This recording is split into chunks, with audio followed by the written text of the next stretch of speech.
Hope it will not break in the middle. That would be silly.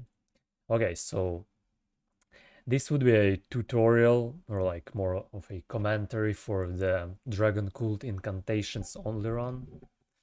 Or you can just call it a guide, I guess. But basically I will be just doing a voiceover of my own run, in which I'll just explain where am I like going and what am I doing and what is my like setup for stuff, and more or less all the strats I used, I hope, if I don't forget anything. Okay, so let's start.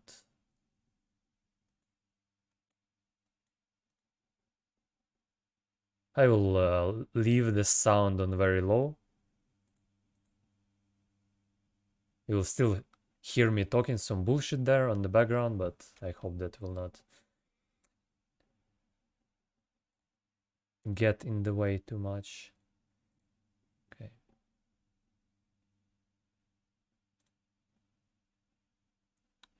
So we start as a prophet because of the faith, basically. Because prophet has a biggest faith out of all starting classes. Well, actually, biggest faith to level ratio, which is very nice for us.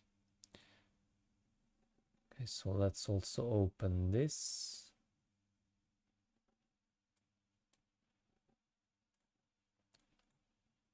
Open this in PDF reader. I hope it will capture the PDF reader. Okay, so the first boss we skip because it's a scripted death essentially. You'll have to die anyway, so there is no reason to kill the boss. Okay, so wow, this shit is lagging hard.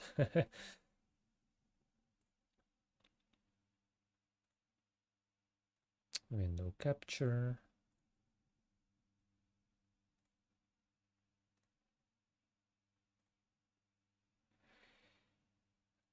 Oh, nice, it works. Okay, so I made this fucking little scuffed map here that will help me explaining the stuff I'm doing in the run.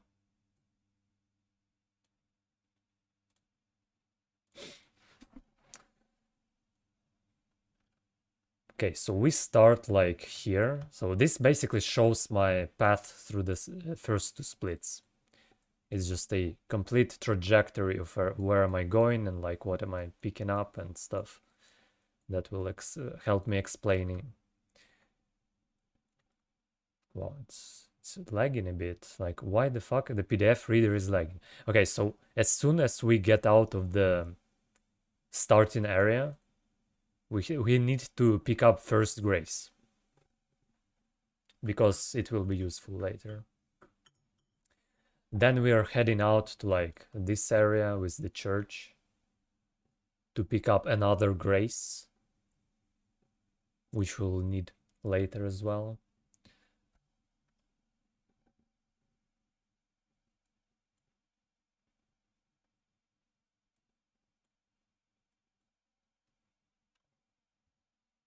And now we are basically heading towards the closest possible grace to get the horse, because we need to activate 3 graces in order to receive the torrent summoning item from Melina. So we are heading out to this grace here, next to the village with the map. But we will not need the map itself, so it doesn't really matter. You can use this grace or the one to the left from this place. It doesn't make any difference.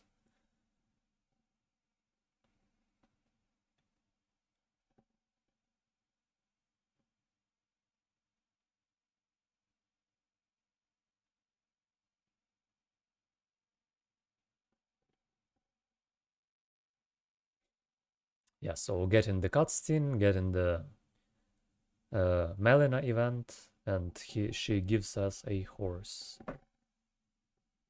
which we need to just start moving around faster. That's basically the first priority, to just obtain the torrent.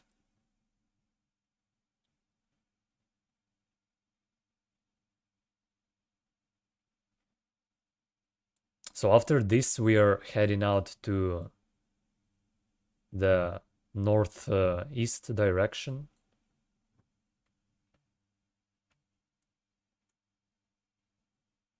There is like a guy trying to hit me, but that was just because my line wasn't perfect. Shouldn't really aggro that guy if just going straight line between the grace and this place. So where we are going right now is the artist's shack. It's the place with like a painting inside a shack. And picking up that painting allows us to get the secret item, sort of secret item in this game. Without this painting, the item just would not be there. So it's very important to get this one. As you have seen, I got a Trinus Lily pickup on the way, and those will be very important later as well. They're used to craft sleeping pods, which we will use on the best boss of this game.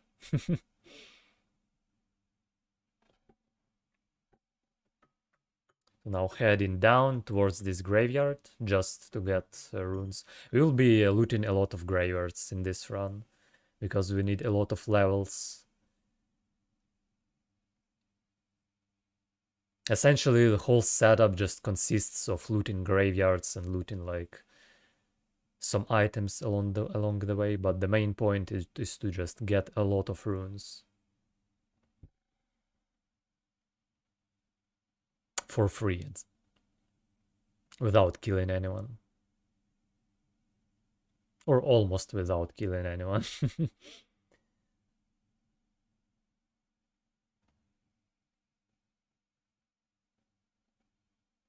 So now we are here next to the church.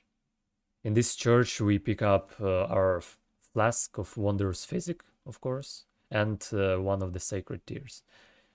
In total, we will get 6 sacred tears in this run, because plus 6 flask of cerulean tears means that it restores 160 focus points, which is what the maximum we will have ever. We will not need any more than that. We'll have 25 mind, which means 160 points, together with the rune arc.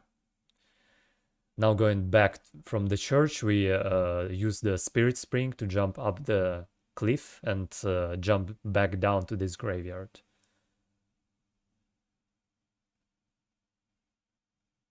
Some more runes here. Those graveyards in Limgrave don't really contain that many runes. It's mostly like runes 1 and 2, rarely runes 3 and 4. So those probably could be replaced with something else, like with looting some other more high-level graveyards in other areas. But I'm not sure if it would be even faster, because those are kind of on the way. We will have to go to the church anyway to get the physic, so it doesn't really matter. So now we are heading out to Caelid right away, basically just to get the bonfire, but in my setup I do the like half of the Caelid right away, because why not?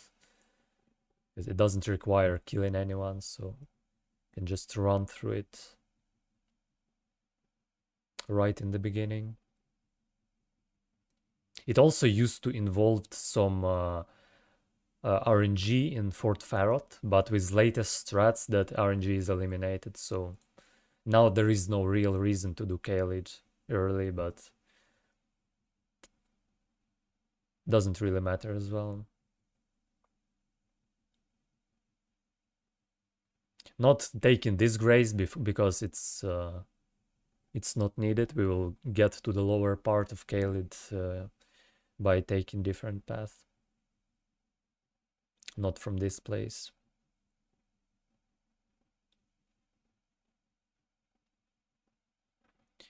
There is this graveyard with 3 souls, but we need only this one because this is a rune 6.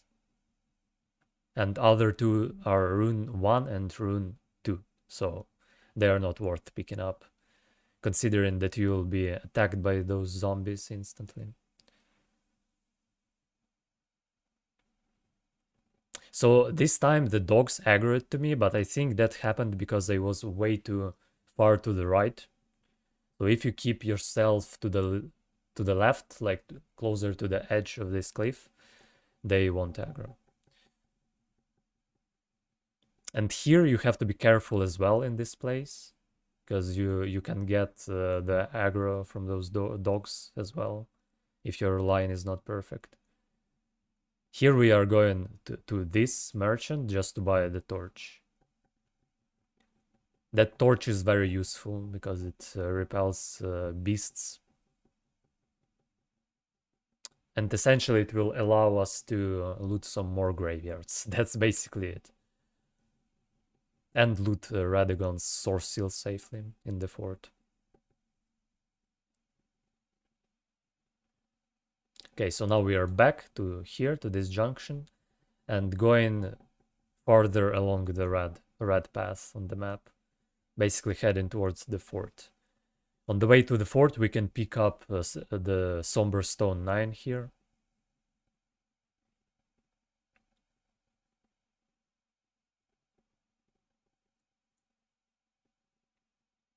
There is also Somber Stone 8 indicated on this map, but that stone is a drop from the Scarab, and currently we don't have anything to kill the Scarab with. First we have to obtain some lightning spells.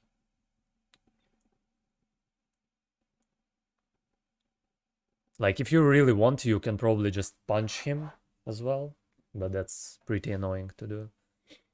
It's better to kill him with ranged spells. Way easier. Now heading out towards the fort. So in the fort there are actually 3 very important pickups. It's a half of the Dectus medallion that will allow us to reach Altus Plateau without confronting any bosses. And 2 others are just miscellaneous items that will help us in the run. One of which is just a ton of runes from Golden Rune 12. And another one is Radagon's Source Seal. And that one is, like, even though we are doing the magic run, that Source Seal is still important because it will allow us to use certain weapon for buffing ourselves with, and that weapon requires like strength and dexterity. So for that, Radagon's Source Seal would be useful. So here in the fort, as you have seen, I sneaked up on that wall and punched it to distract one of the bats. And this one, like this bat, is only dangerous because it will see you if you will sneak past it and enter this little room with the ladder.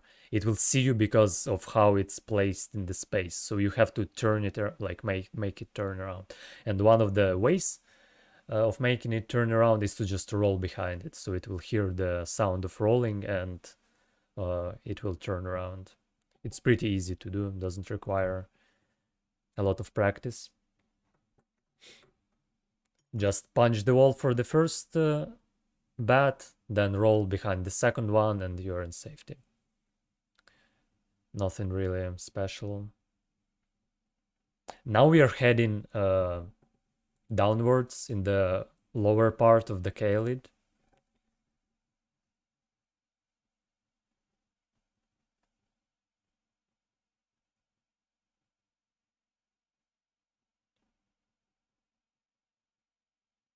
So yeah, this time I forgot to get Radagon's Source Seal and the Rune 12 in the fort, because I'm just a Pepaga and I forgot to do it.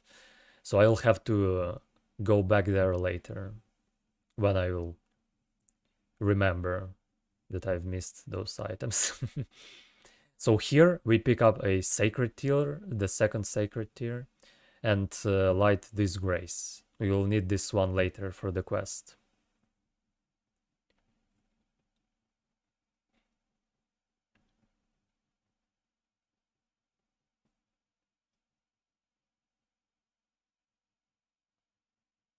Now here, to get to the lowermost part of this area, you can just jump down here on the rocks. It's pretty scuffed, like, and sometimes you can get memed by the game. So yeah, there is like a jumping set of jumping ledges farther away behind the gate that you can use to jump down safely. But this is just faster, and like the chances of getting memed are not too big.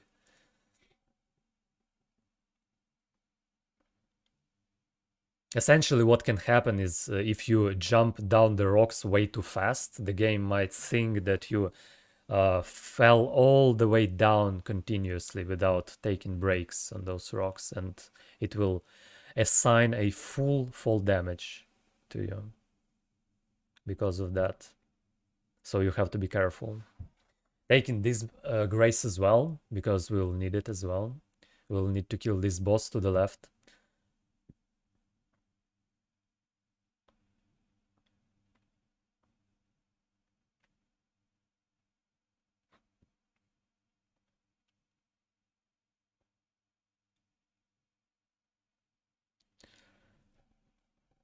So now heading out to the area with the portal to Radan.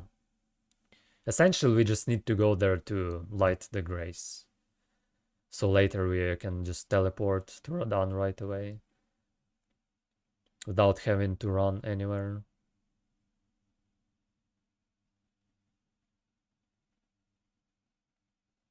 There is a golden seed here on the way, but it's not very important. Like, golden seeds in general are not a big deal in this run. I think it can be completed with like 6 charges of the flask. So you basically need like 2 seeds. But I get 9 in this run, which is definitely overkill. But why not? They are pretty much all on the way, so there is no reason to skip them. Okay, so now we are here, going to Radan's bonfire. Okay, lighting this bonfire, and that's it for Kaelid for now.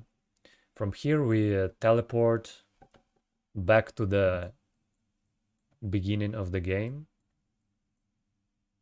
where we now will take a different path. So now that we picked up that painting in Artist Shack, now we can get the Incantation Scarab, which is pretty useful in this run.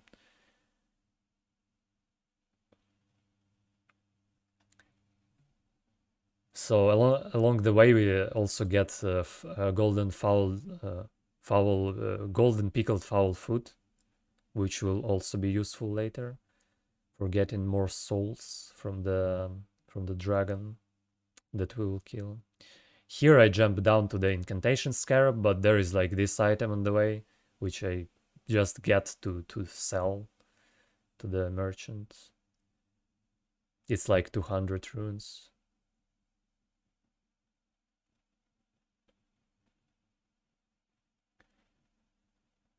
So here is this place with Incantation Scarab. Like, if you have the painting, this dude will appear and will drop the scarab for you. Otherwise, he will not be there, so you need to have the painting first.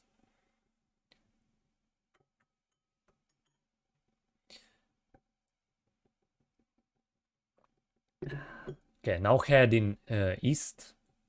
Like, my pathing through here is a bit scuffed, not gonna lie. Like, it definitely can be made better. But like, even if you like go from some different grace, like from here, which is somewhat faster, I suppose, but it wouldn't be a big difference anyway. So here we climb up those rocks to get to the Somber One pickup. Like this climbing section can be completely avoided even just by buying the stone from the merchant or getting it from some different place. There is also a foul foot here next to the ruins that I just almost ran into. You can also get that one if you need. But at the time when I did this run, I just didn't know it existed, so I didn't get that one.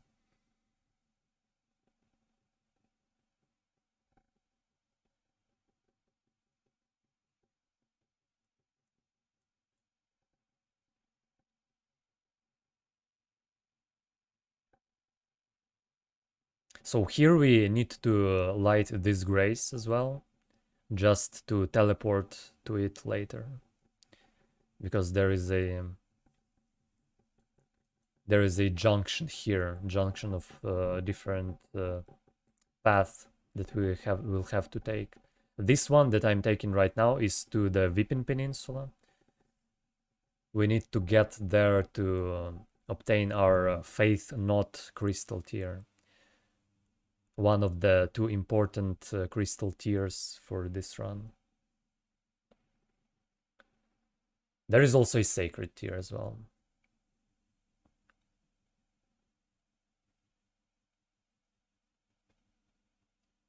So this Spirit Spring is actually quite dangerous. You can die on this one easily. And usually how it happens is if you will land and start sprinting immediately, the game might think that you just fell down all the way from the top of your trajectory while taking that Spirit Spring. So usually you have to kind of wait for an extra second for extra safety, not to get memed by the flawless jump mechanics of this game.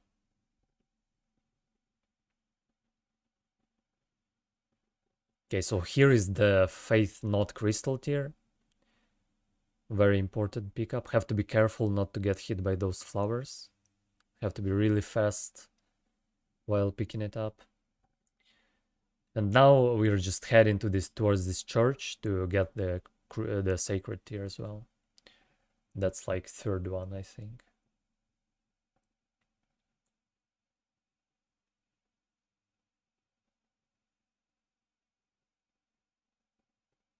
So getting the sacred tier and a bunch of golden centipedes that are just sell for 100 runes. Hey, what's up, Bluefish?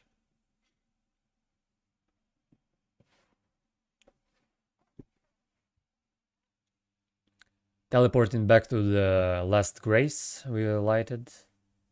And now we are heading towards another two graveyards. This upper one is a small graveyard, like it only contains rune 1, 2, and 3. Not a very big deal. Yeah, so we also need to equip a Beast Repellent Torch we bought from that merchant, because there are wolves here that can attack us if we are not very careful. They're like a bit to the side, so it's very unlikely that they will hit you if you don't have the torch. But the next graveyard is like completely surrounded by wolves, so for that one we will need the torch for sure.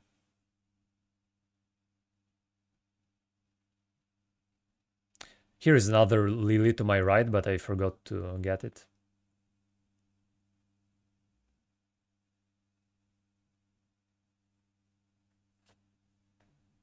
Yeah, so looting this one as well. With the torch equipped, it's completely safe. The wolves will not attack you. Looting this one without the torch is pretty annoying though. So, like in general, even though getting the torch is a minor time loss, it's very comfy to have one. In certain places it helps a lot. Okay, so getting this grace as well, because we will need it later to loot the fort height. Now we cannot go into that fort because we don't have the spells yet. and it requires killing a bunch of enemies, amongst which is a dude with the blood slash Ash of War, which we will need as well. So we definitely need spells for this place. So we will get here later. Now we are warping to the round table. So that was the first bonfire I sat at after leaving the Limgrave. So that is why it triggered the event for teleporting to the round table hold. Okay, so in round table we need to buy rejection from this vendor.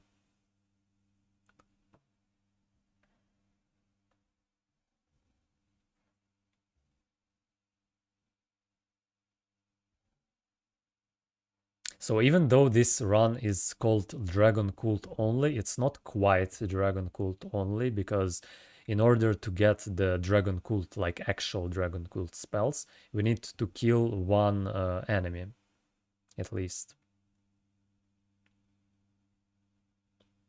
Because that enemy drops a prayer book that will allow us to buy the actual Dragon Cult spells.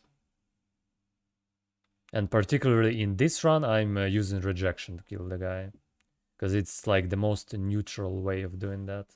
You're not actually inflicting damage with any other spells, you're just using the spell as a tool, so it's not a big problem. Here I'm kinda curving towards right to avoid those wolves from spawning in, because sometimes they can catch up with you here. And here we need to light this grace, so it's pretty important not to get chased by wolves. So getting this key, it's a very important pickup as well, because we will need the key for one of the dungeons in the next split after this one. Forgot to zoom out the map. So now we are here and heading towards Liurnia of the Lakes.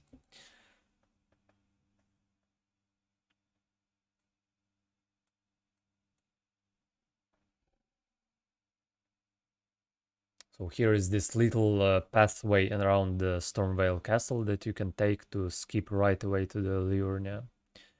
Don't actually have to kill the bosses in Stormvale. This is essentially what makes this run possible.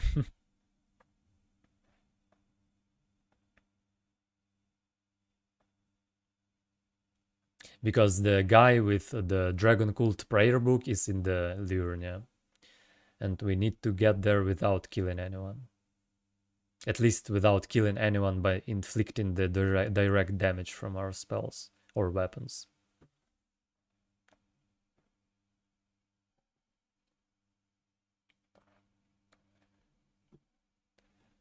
So here is another sacred tier on the way.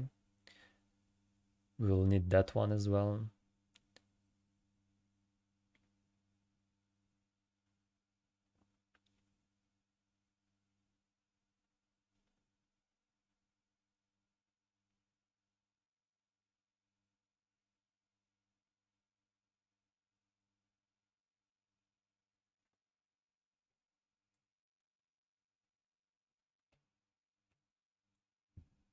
So the next important pickup on the way is a two-finger heirloom, one of the talismans that we will use in this run. It's located inside the purified ruins.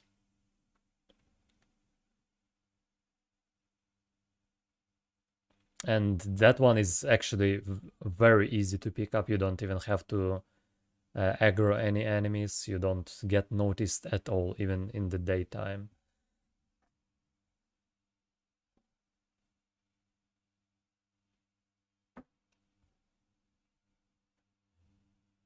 So we are getting into the ruins from the south part of it. There is like a gap in the wall here. You can jump into it to get inside unnoticed. Then you just fall down into that plank covered pit to break the planks and reach this place with the heirloom. Or you can just roll on top of the planks and they will break as well. So this talisman gives us 5 faith, so it's really, really useful in the beginning. Although in the end it will be replaced by other talismans, because in the end game 5 faith is not crucial at all, since we will reach the cap before getting to the last boss anyway.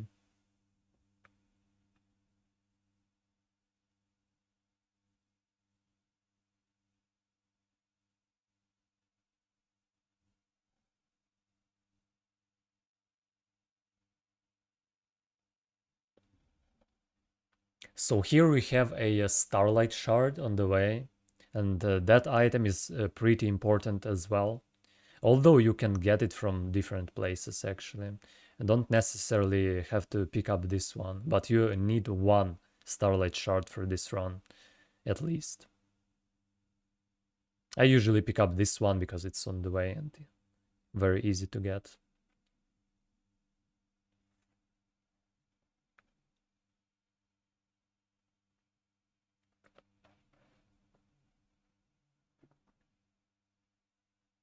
So now there is another artist shack here, but we don't need the painting from that one, we just need to light the grace.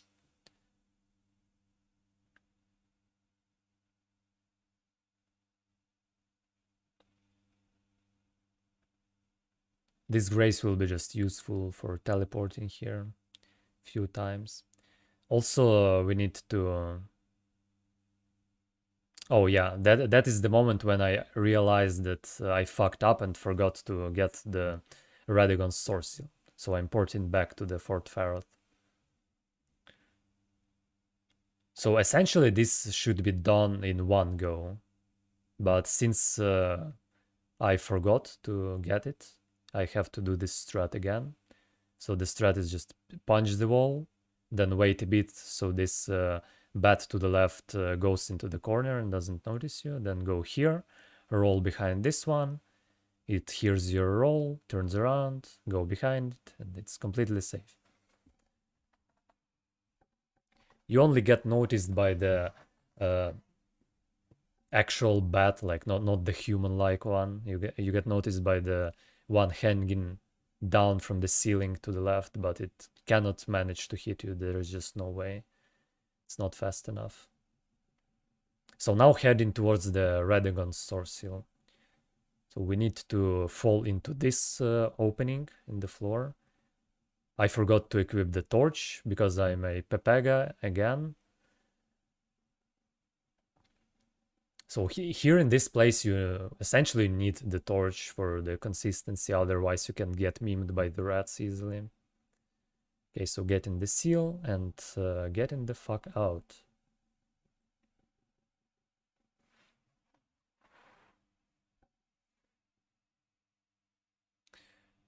Yeah, so now you'll teleport back to the Liurnia, to the main path. So here on this junction, on this artist shack here, we will have to go to a couple of places from this one. So first we, of course, we equip our rejection spell for the dragon cult dude. Also, I equip the crystal tier right away and relocate the flasks just for later. Not super important to do right now, it's just because later I can forget about it. Because of the golden fish memory I have. Okay, so we need to aggro this guy that drops Dragon Cult prayer book. And lure him all the way to the edge of the cliff.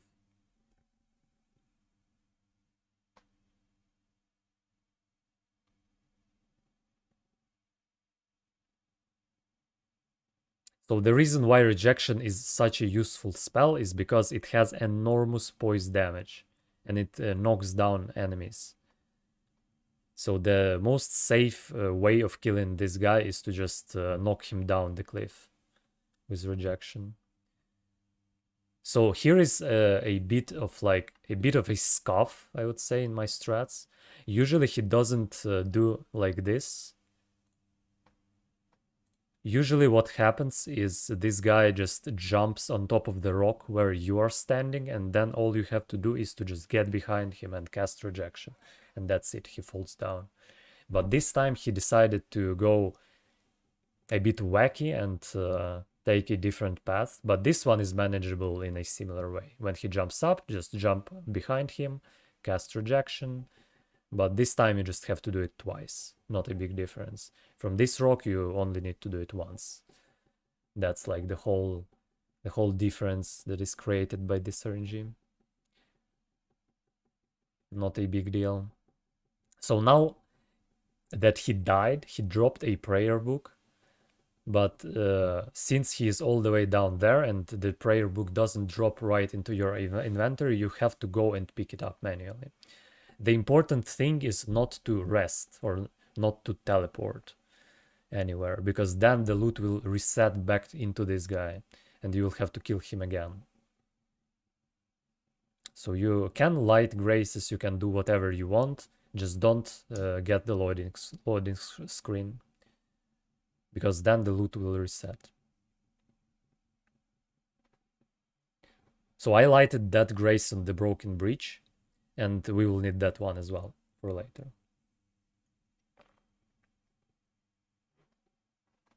Because as you can see on the map, there is another junction with my setup path. So now that we got the book, we just need to get the fuck out of the zone with the eggs to lose the aggro and being able to teleport. And now we are going back to the artist shack.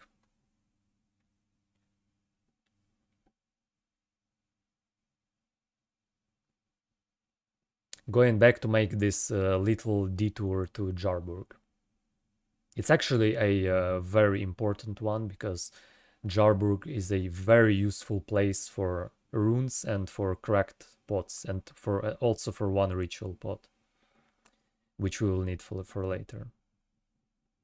If you don't get to this place, you will have to buy all those pots, which is pretty expensive. So here we jump down those ledges.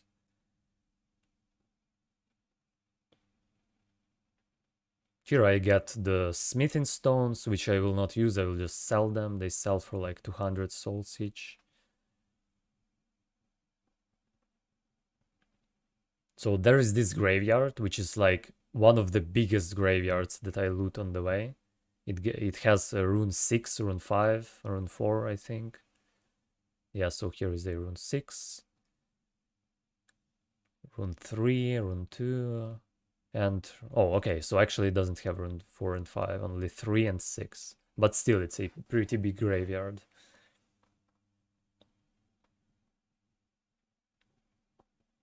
And in the Jarburg itself, we get a bunch of cracked pots and one ritual pot. So here's a cracked pot, here is a ritual pot, also a lily, another pot, and another pot in this shack.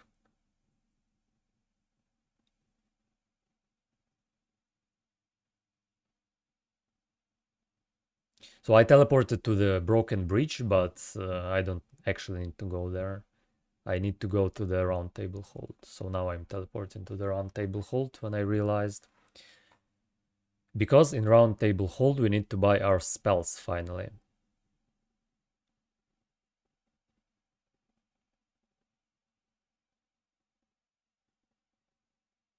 Yeah, so selling all my runes that I've got.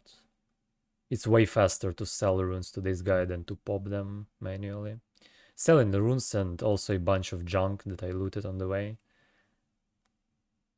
Давайте не обосремся, пацаны. Это будет красивая победа.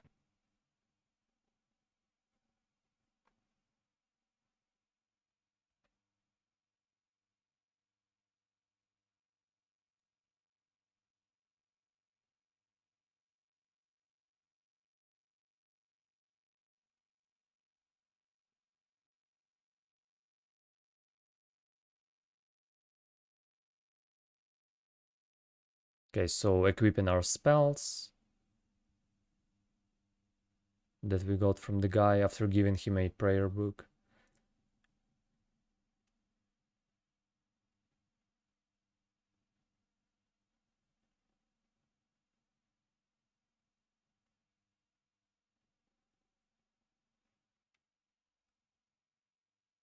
1 second, have to disable something.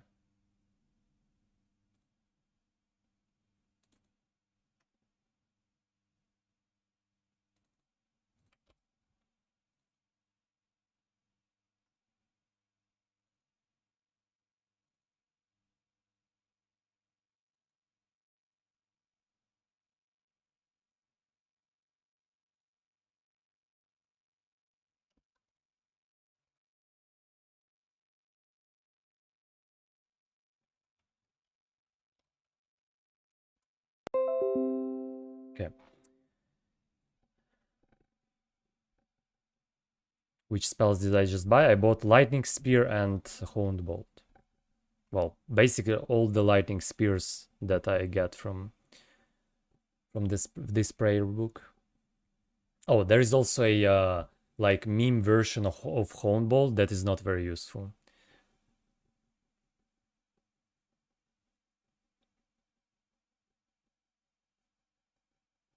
Like I tried to find any uses for that, but couldn't succeed. Okay, so now we are going into the lake itself to get few things as well. So here we get to this lady in this pavilion, and she will provide us a shortcut to the volcano manor, which is a very nice thing to have. You can also get there like on feet, but it's way more time consuming and way more RNG as well. So here actually, let me go back a little. Here after I jump down, I kill this balloon because it drops the rune 6, which is 2000 runes.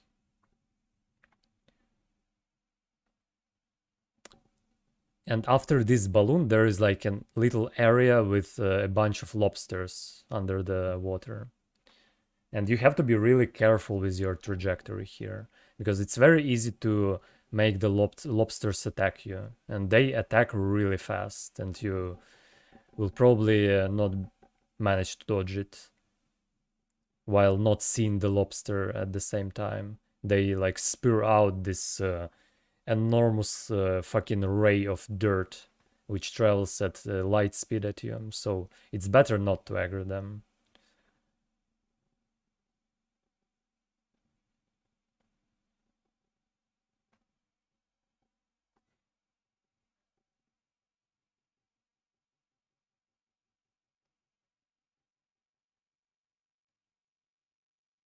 So essentially what is the quest of this lady? She requires us to get her back a necklace. And that necklace you can just buy from the guy that is like 100 meters away from her place. So we are going here, lighting this grace, and there is this guy next to the shack. So we just need to buy a necklace from him, which costs 1k souls. Or runes. Now going back to the lady to complete her quest. And the reason why I lighted that grace is because first we will save some time by teleporting there after giving back the necklace to the lady. And second is we will actually have to go to this place later to get our red feathered talisman, which is a RTSR of this game, if you want.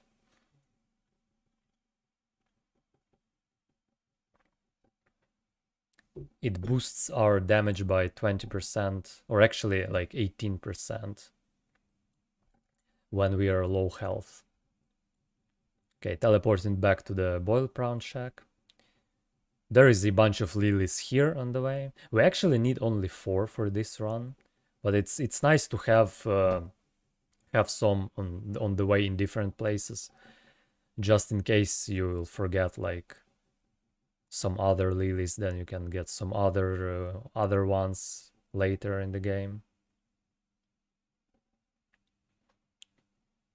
So here I marked on the map like a little detour to the south west, where you can get a stone too if you want. But in this run, I decided not to get it. I decided to buy it from the vendor for some reason. But it's pretty easy to just go there and jump over the gap between rocks to get to the scarab that drops this stone too.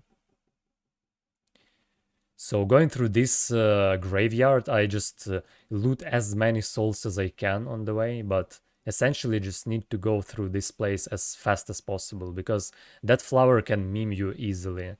Sometimes it casts like fucking homing soul masses or whatever, which is pretty annoying. So usually I get like 2 souls from there, the biggest ones.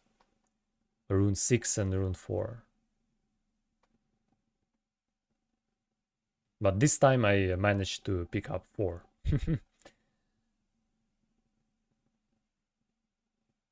So going into this portal, which takes us to the another part of Liurnia. So it takes us from here to this place, next to the blacksmith. We will not actually need this blacksmith, like you can completely avoid him by taking that stone too in the previous part of this area. Then you can just fully upgrade on the blacksmith in Round Table Hold. So light in this grace as well, because we'll need to go here to loot some more runes from this graveyard.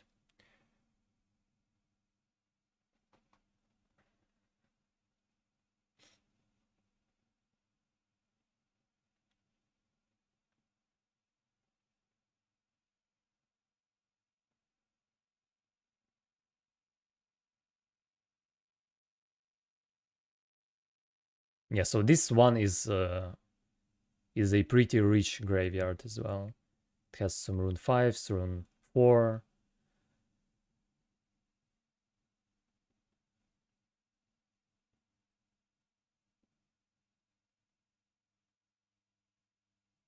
So if you have the torch equipped, you don't really have to be worried about those rats. They will never attack you. Unless you attack them first.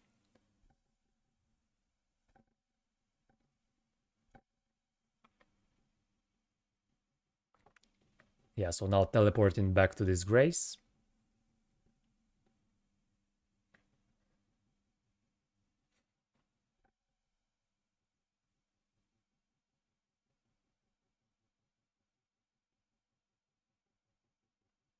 And here we will need to kill a bunch of balloons floating in the air. Each of those balloons drops rune 6, which is 2k runes.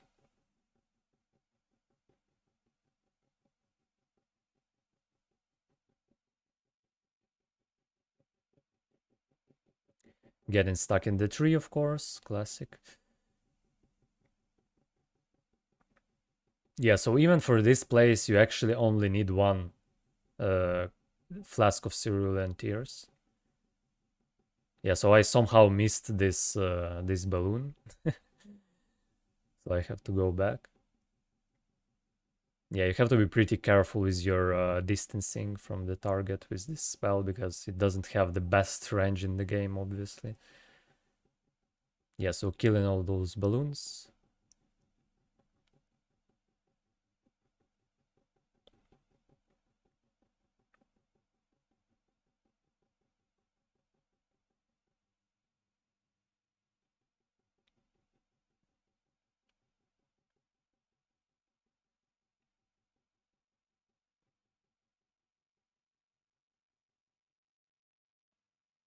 Those mosquitoes can be pretty annoying sometimes.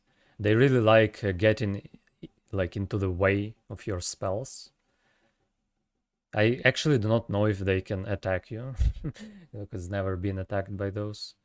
But it's sometimes it sounds like they attack you and it might be possible for them to hit you, so you have to be pretty fast. Here I solve the puzzle for this tower just to get the memory stone. I think you can avoid it. It's not obligatory to get this one for the run. It probably can be avoided, but I just like to have more space in my slots.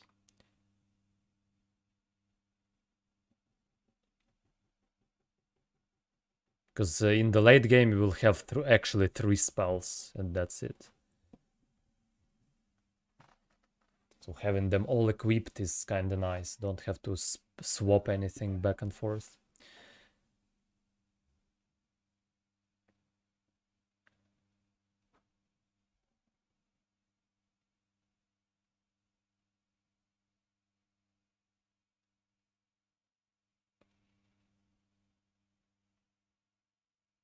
Yeah, so here I jump down from this side. There is like a little slope here you can take. And heading towards the Somber Stone 4. So this path here is pretty fucking scuffed. Like it's a big fucking zigzag, but we have to do it because Stone 4 and Stone 3 are very expensive.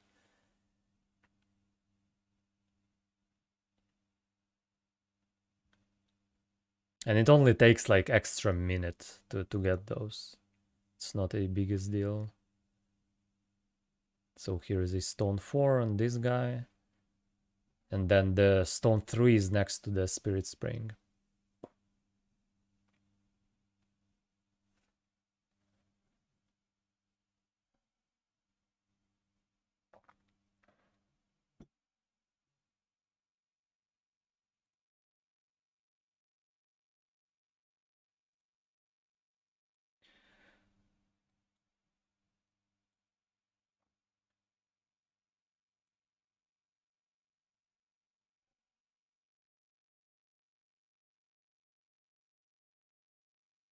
So later, after making this commentary, I will link this picture somewhere in the description, so you can download it if you want.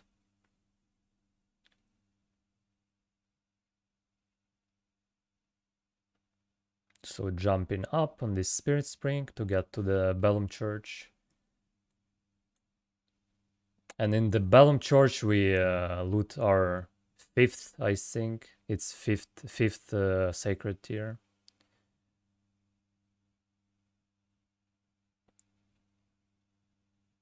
Along with the nudes.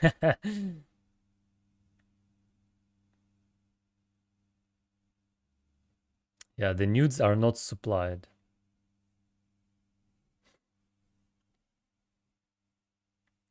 So from this church we will head towards the Dectus lift later. So we need this grace.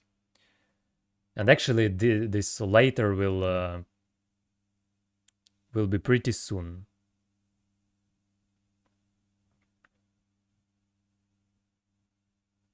So now I'm porting back to the 4th height to get the second part of Dectus medallion.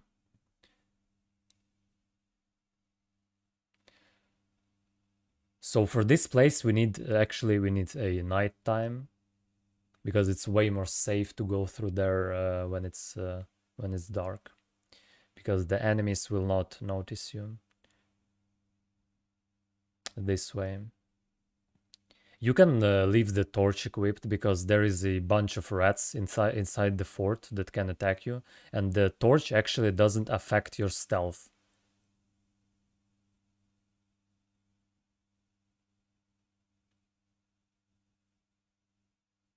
So picking up this seed, and as long as you are crouching behind the enemies here, they will not notice you, even though you have the light source in your hand.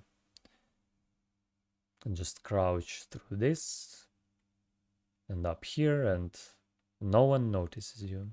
The magic of stealth. And here you can just safely shoot from fairly low distance.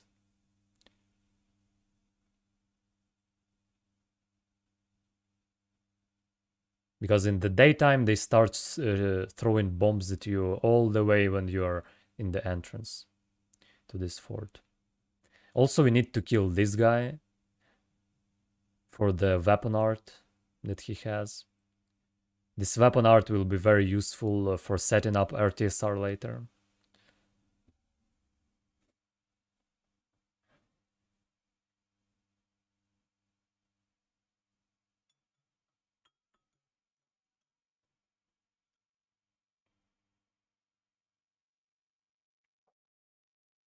Yeah, getting the second part of the medallion and porting back to the Bellum Church. Oh, actually not to the Bellum Church, to the Dragon Barrow. Because yeah, I yet still have to loot the Stone 8. So we are porting back to this green part of the path.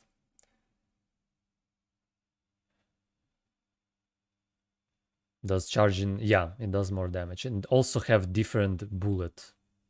It has different bullet and it has different hitbox. So basically it's a different spell.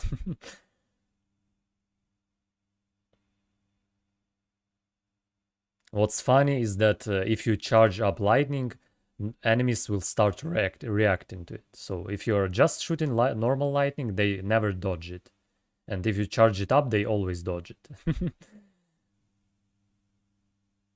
Okay, so making this scarab fall off the cliff, so he dies and drops the stone.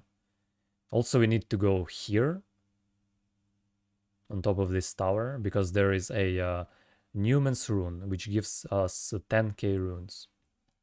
So we will need that one as well.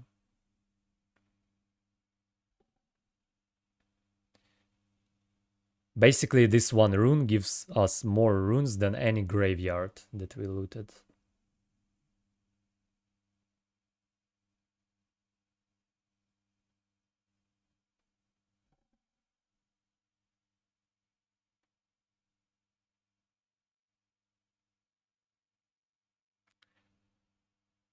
Climbing endless ladders, and here is the rune. And now we go back to Bellum Church.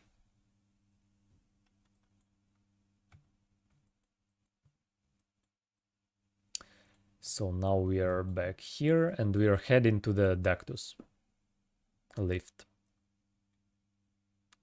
2.5k. I actually don't know exactly. I think it's 10k, if I remember correctly.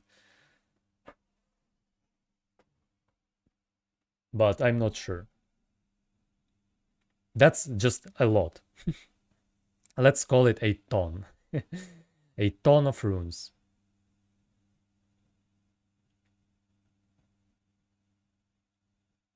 Here I'm jumping up those rocks just to avoid getting shot by the catapults. But I think there are different possible ways to get around this place. But for me, jumping up the rocks is the easiest one. It's not scary at all, and you can safely get on top of that ledge. So here, after we get up this this lift, there will be that lady again that we bought the necklace for, and now she will port us to the volcano manor from this place. So first we need to pick up the bonfire or the grace, for not having to go there again after we port to the volcano, all the way from the Bellum Church.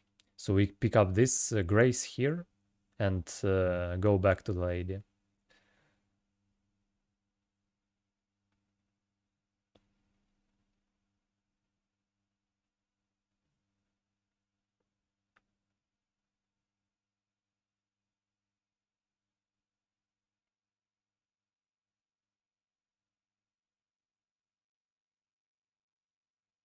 So she ports us into the volcano.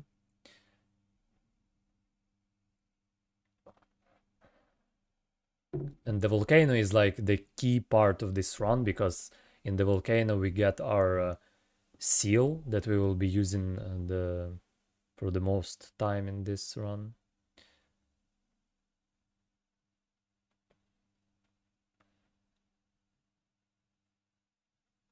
It's called Earth Tree Seal, and it's, as far as I know, it's the best faith scaling seal in the game, and also probably the easiest one to get. and upgrade as well, because it's upgraded by Somber Stones. So taking the Grace again, because we'll have to teleport back to that lady. Taking a key from her. So here we first go to the left in this basement, because there is a nomadic warrior's cookbook here, a very important pickup for one of the dungeons. So this cookbook will allow us to craft alluring pots that we will use. We'll actually only need one alluring pot for this run.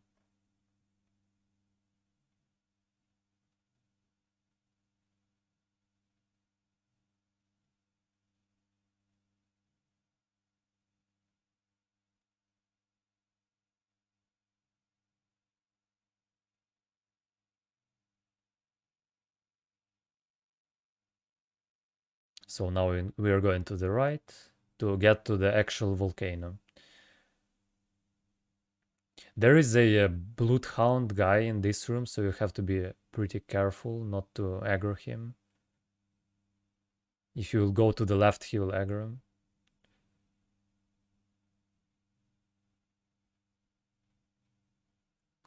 Again, very important grace here, because we will have to port back to it. So this the run through here consists of a couple of parts. First, we sneak past this guy and get to our seal.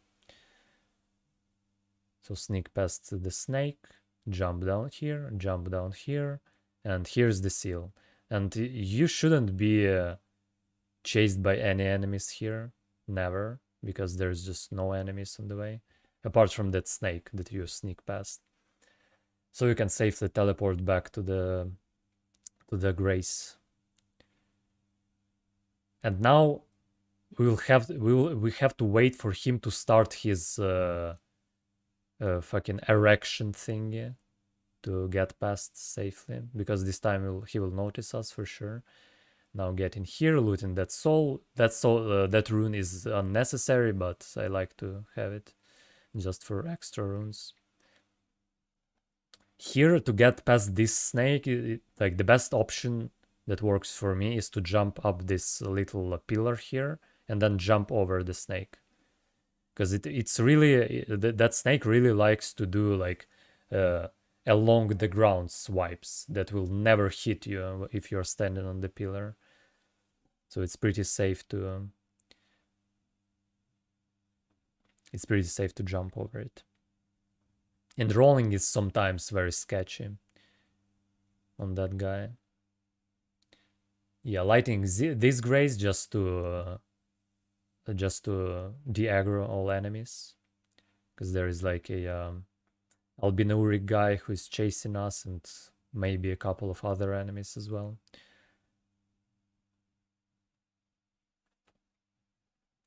I didn't really make any map for the volcano, because the map for this place doesn't really show anything, any like interior structure, so it's completely useless to make something like that for this place. And it's pretty straightforward where to run through here. So getting stone 6 on that rooftop, also very important pickup. And now you shouldn't be chased again. You shouldn't be chased by anyone here, because all the enemies are way too slow. There's like a bunch of slimes and a bunch of zombies, and none of which can actually chase you. Now getting past this snake is easy as well. Just crouch behind it. It will not notice you. You can even just run past it and it will still not notice you. So I'm aggroing this guy just to lure him back a bit farther away from the bridge, because I will spend some time on the bridge. I don't really like when he's all the way there. It's pretty safe to just bait his melee attack and then run past. So I really like luring him back all the way to that place so he wouldn't chase me.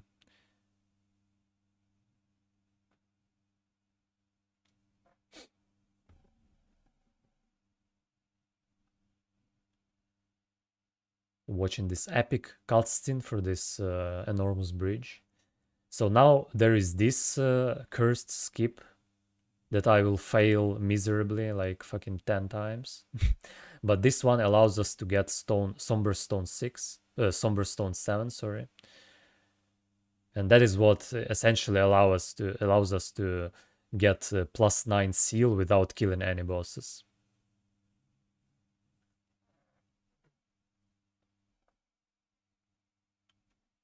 So this skip is actually very easy. I'm just fucking up the jump a lot for some reason. And you're not really in any danger here, as long as you like lure out that guy far away so he doesn't chase you.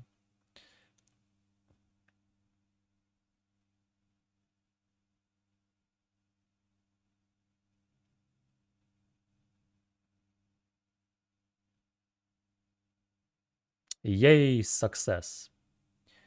Okay, so now that we've got all our upgrade materials, we can go back to Altus Plateau to finish our run through this setup.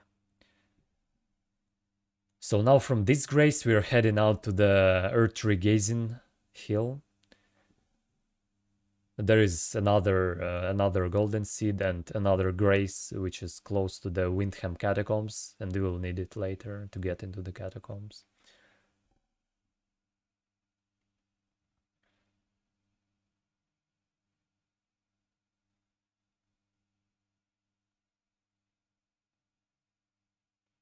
Yeah, so we are getting a lot of seeds on the way. Like there is no reason to be worried about not having enough seeds in this run, because at max you actually only need like fucking 6 probably, or even 5 is enough. 5 charges of the flask.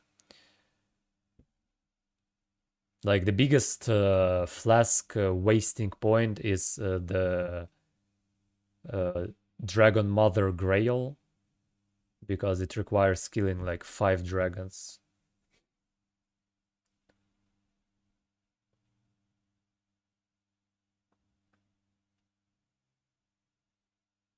Yeah, you need 40 faith to use the seal. You can use it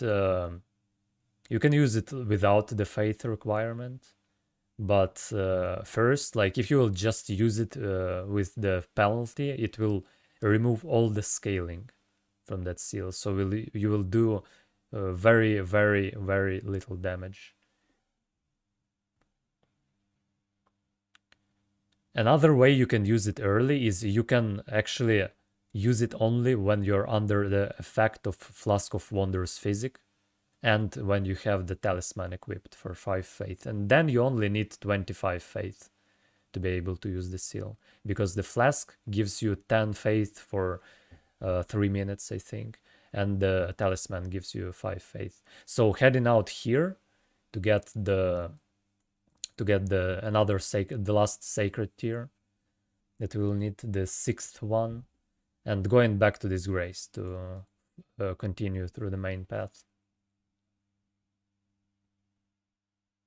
Yeah, so essentially you don't even need that many runes to be able to use the Earth Tree seal, but I like to get it just for the sake of like stability of the run. I don't really like being dependent on the Flask of Wondrous Physic that much. But theoretically it's possible. You can get the Earth Tree seal, upgrade it, and get like 25 faith, and you can use it. It's totally possible.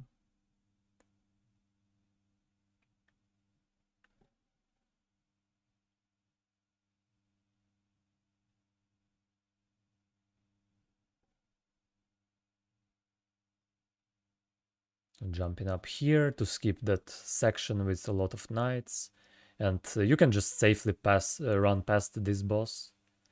They cannot really hit you because they will be forced into doing their opening gesture right away every time you aggro them.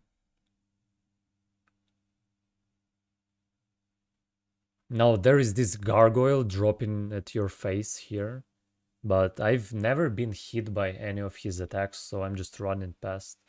Actually, I have no idea if it's safe. You can completely avoid getting this gargoyle by just going to the right from this road.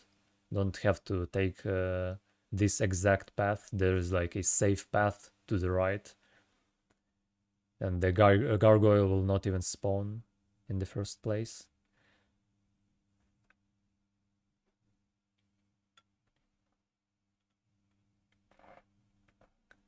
So another 2 golden seeds. And we are ending our path here at this grace. There is this golden rune that is really hard to notice when you're running past, and a grace. And after this, we essentially are ready to kill. Only need to upgrade our seal and get some levels as well. So now on, from this point, we will only make like detours from the path that we already like ran through. We'll just teleport from a bunch of bonfires to kill a bunch of enemies in different places to get our talismans and all the finishers for our setup. So I bought a dagger to link the Ash of War to that one, so I will be able to use it to set up RTSR. Oh, it's actually 12.5k. You were right. Oh, and also I forgot to buy the stone because I decided to skip it and then buy it, but then I forgot to buy it, of course. Typical Pepega moment. So yeah, I have to buy the stone from this guy. And also I teleported to a wrong bonfire as well.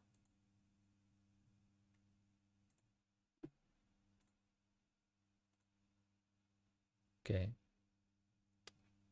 Skipping a bit forward. Yeah, so I'm teleporting back to this guy to buy the stone 2, I think.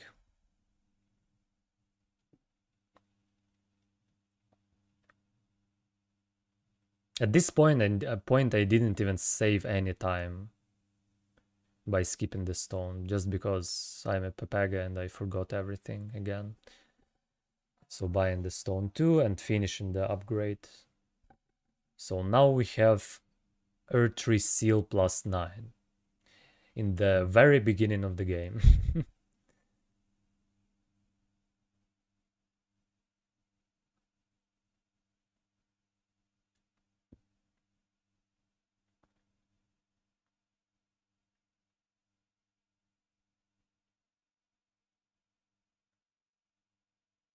So I forgot to put the Ashes of War on the dagger.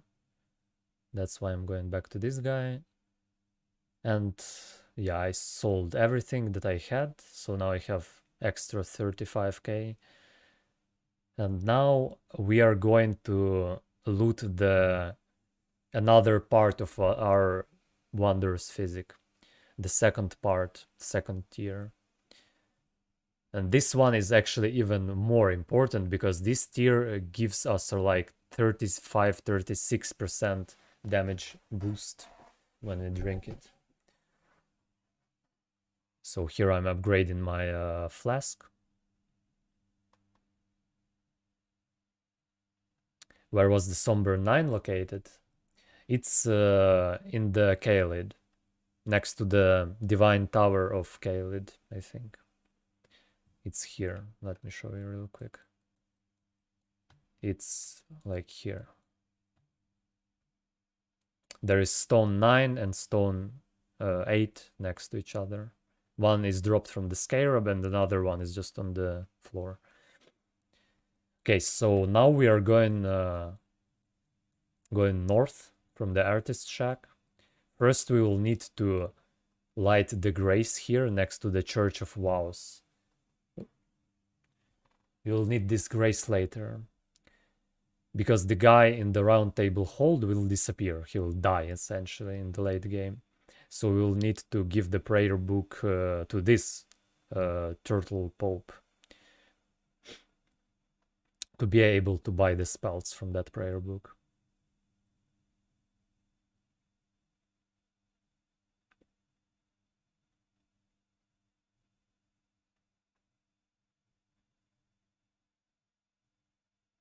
Yeah, so lighting this bonfire. Don't actually have to talk to the turtle now. And now we are heading to the Earth Tree avatar that drops this crystal tier we need. So here is a pretty fucking scuffed skip that allows us to skip all the fucking minotaurs. But it's actually pretty easy one. Like there is no like big risk or anything if you do it correctly.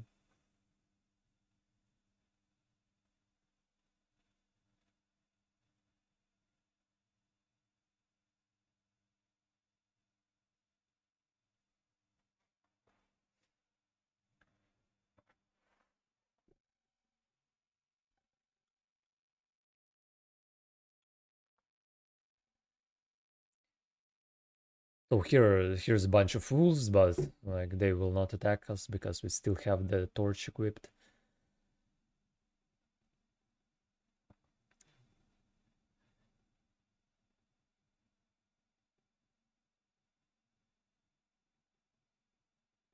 So there is one particular minotaur we have to kill because he will aggro if you just run past, and he will shoot at us. Shoot us at our back. So we need to kill this one. And other minotaurs shouldn't aggro to you if you're far enough.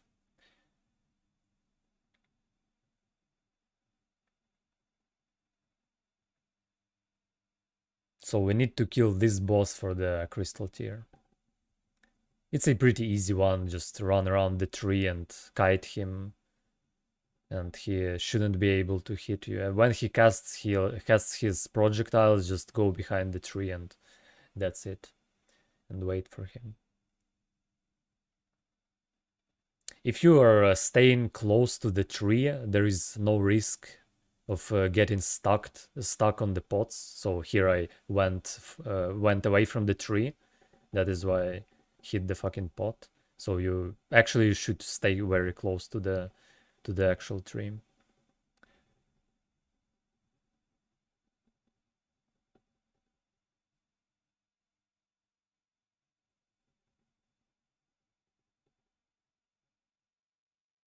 Yeah, so killing him is very easy. So and now I'm planning to get to the Windham catacombs, but for the Windham catacombs we need to completely dump our all runes, because we will need to dark sign out from the Windham catacombs. So we need to spend as many runes as possible and get as close to 0 as possible. So now I have 300, it's not bad. I can also just buy, yeah, so I will need to buy a bunch of stuff from this guy. So that is why I'm going towards him. I can just sell some extra shit to have enough souls to buy all the stuff I need from him. Yeah, just selling a bunch of items I have. Now I need to buy one cracked pot and the crafting kit, just to be able to craft the pots I will need. The both alluring pot and the sleeping pots later. So now that I have a minimal amount of souls that I could set up, now I'm going to do the dungeon. This is just in order to minimize the soul losses from dark signing out.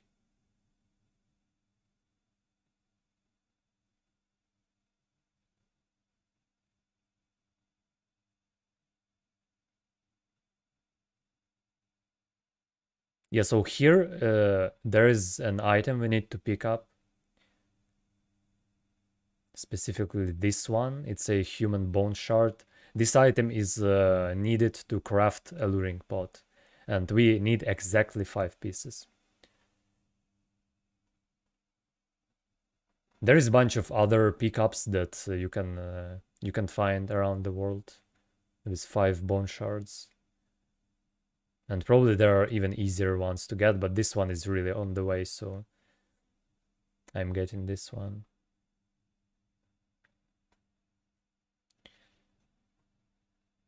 And it's very conveniently placed exactly before the place where I will need those bone shards.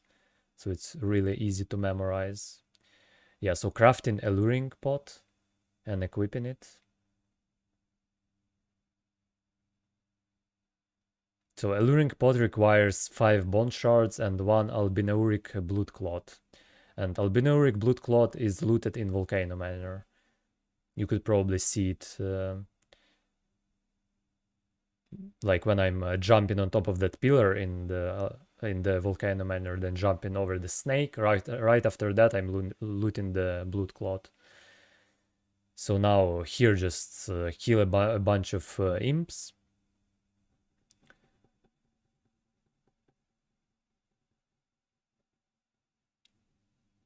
So here, also here in this dungeon, in the beginning, let me show you.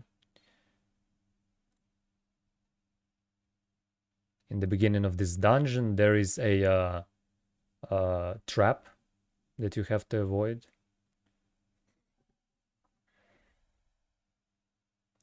So here, there is a pressing plate. If you step on that one, you will get fucking murdered by the lightning arrows from behind.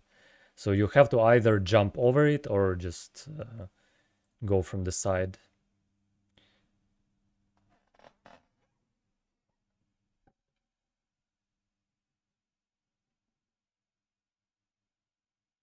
Yeah, so here, just killing all the imps on the way.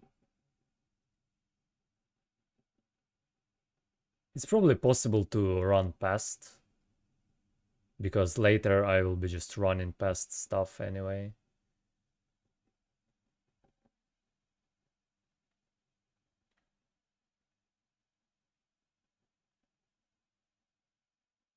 I'm killing those as well, and there is a classic behind the corner type of guy here.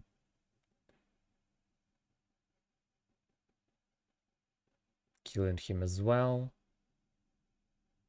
Charging up the spear so he gets staggered for longer and it gives me more time to shoot the second spear.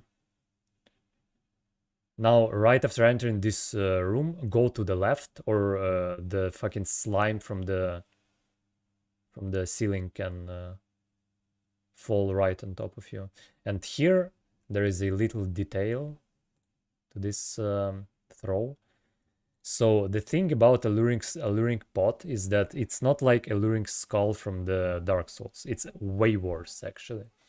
It only works if the enemy is not aggroed to you already. So what we need to do is we need to throw it in such a way that we don't get aggro, so the dude doesn't see us. We cannot go closer to him essentially, otherwise he will aggro and the pot will not work. And the second thing is that the range of this item, like the range of actual alluring effect of this item, is not very big. It's like basically like a distance between those columns and between the pillars inside this room. So we need to throw it quite close to the enemy. So what my setup is for this throw is run behind this pillar to the right and throw a alluring pot behind this pillar, like the farther pillar from the left side. And essentially what you want to do is you want to throw it on the floor and not on the wall, because if it will be high enough on the wall, the guy just will not be able to find a path towards it, and he will just stay guarding on his place, which is not very good, because then he can notice you and you will start climbing the ladder. So it's better to drop it like on the floor somewhere here, right next to the pillar, or like behind it. Don't throw it on the wall. That's the important part. So throwing it, or you can just throw it like on the lower part of the wall where he can reach it actually, so he can't find the path. Don't throw it too high. I didn't get hit like that, but it looks pretty scary when he stays on his place. So killing this guy, and there was another trap on the way here that you have to be aware of. Okay, getting the Scorpion Charm and Dark Signing out.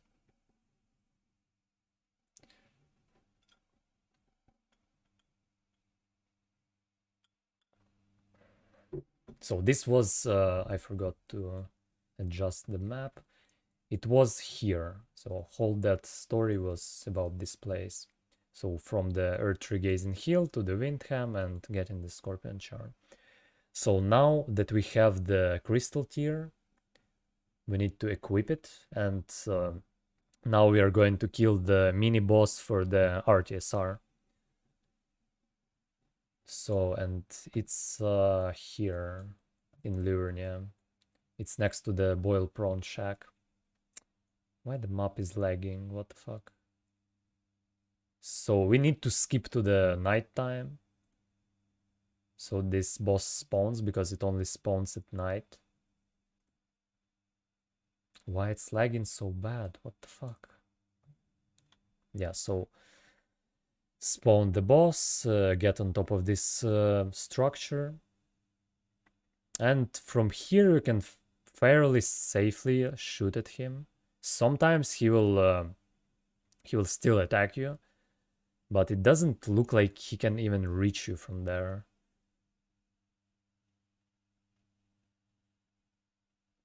But I just roll just in case, roll backwards. Although it doesn't seem like he can reach you from there anyway. So you have to kind of wait between every two casts to see if he's doing something or not. You cannot just spam the lightning because then you probably can even just fall down and get hit. So I kind of wait between every two lightnings to see if he is going to jump or not. And also stepping back at the same time. Okay, so now that we got our TSR, now we are going to farm our souls here at the Fort Faroth. So porting back to the Fort Faroth. And here we will just need to kill a bunch of dragons. And this is actually a pretty big soul farm because it gives like 90k souls. So here I'm using the golden pickled fowl foot that I looted in the beginning of the game.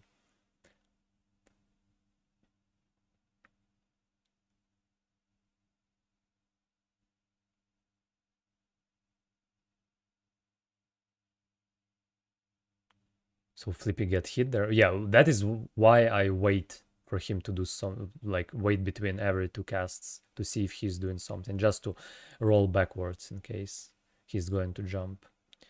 But if you are aware of what can happen, it's pretty safe to kill him from there.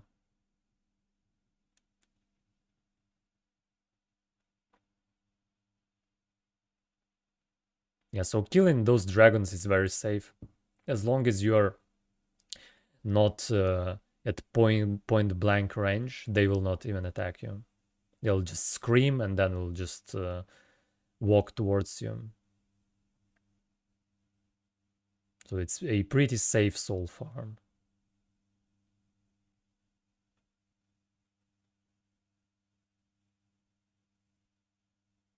Yeah, so a very good example of a obnoxious Pepega aim that I'm demonstrating here. So if you're not Pepega aiming like me, you can probably kill those dragons with like only 6 flasks. It's totally possible.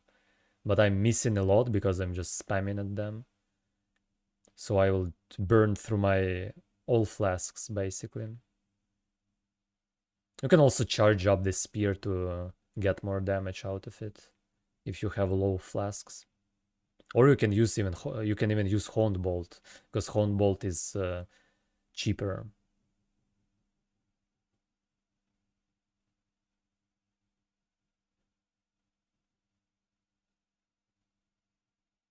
Yeah, so usually it's one hit, like this big dragon is one hit away from dying when you kill 5 of the little dragons. So I have to hit him once additionally to finish him off. Okay, so we got the soul farm. Now we are going to the inner Ionia Grace to kill Commander O'Neill. There are actually 2 reasons to kill this guy. First one is the weapon he drops. That weapon has a weapon art that buffs your damage by 20% for 30 seconds, I think. So it's very useful in this run, because we need all possible sources of damage you can collect. And the second reason is to get the quest item, because he drops a unalloyed golden needle, which is needed to complete one of the quests in this game. And that doing, like, not even completing that quest, but doing just few parts of it will allow us to get the 8% incantation talisman, which is also very useful. Yeah, so strat for killing this guy is pretty straightforward. Just lure him back here, and there is a spot where you can make him like go back and forth because of the pathfinding. So it's actually pretty easy to do. Nothing special. There is also a geyser cheese that you can use, but it's slower and like way more stressful, I would say. It doesn't look safe at all. So luring him back here, then jumping on top of this branch.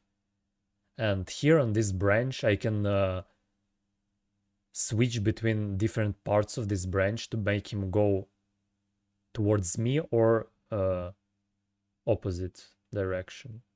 Because he, like, when I'm here, when I'm standing right now, he thinks that it's better to go around the branch because his pathfinding tells him so.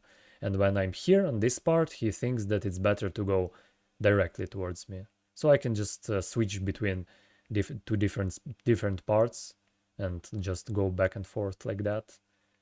And it makes him freak out and never approach you, actually.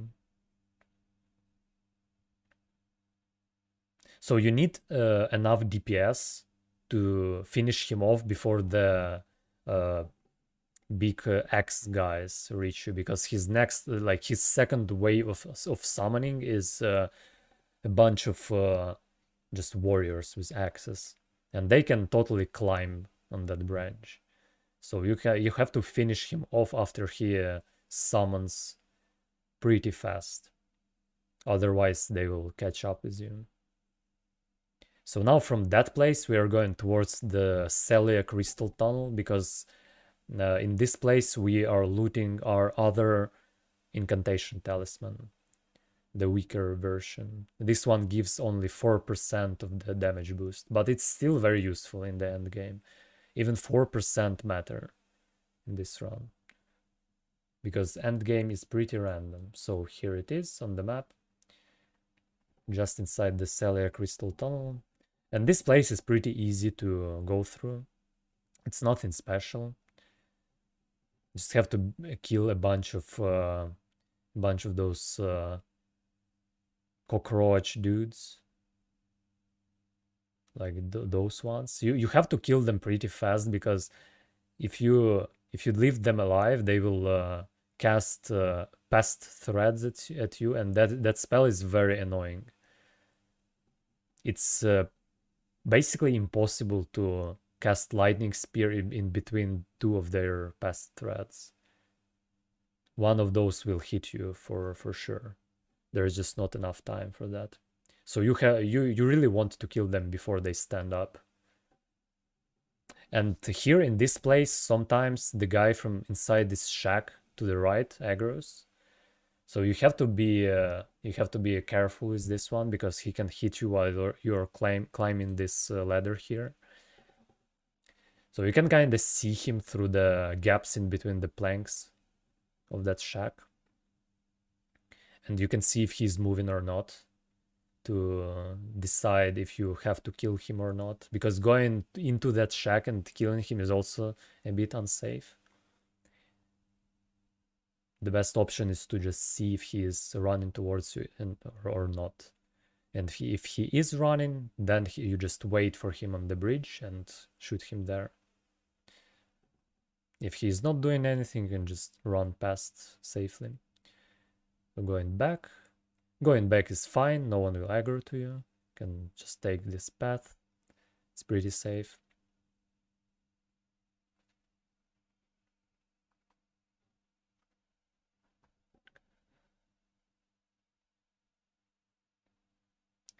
So now that we have done all our talismans, basically, the only thing that is left is the quest.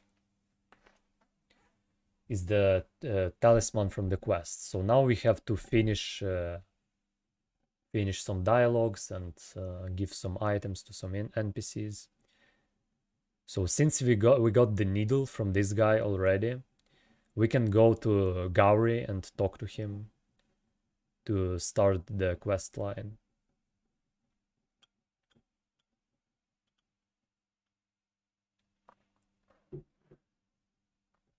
So it's the fastest possible way of getting to this guy is to go from the inner Ionia or from the heart of Ionia, site of grace. Heart of Ionia is the one that appears after you kill Commander Anil.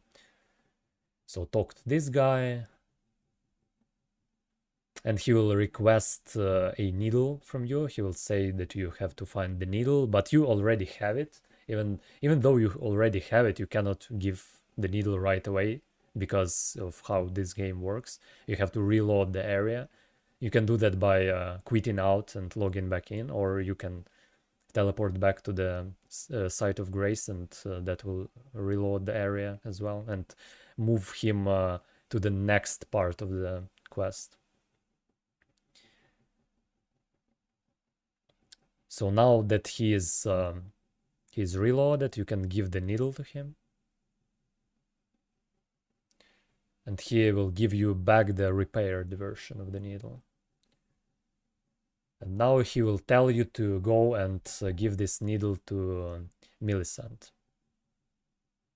who is located in the Church of Plague. And we already have the site of grace of Church of Plague, so you can just teleport back here, talk to Millicent, give her a needle.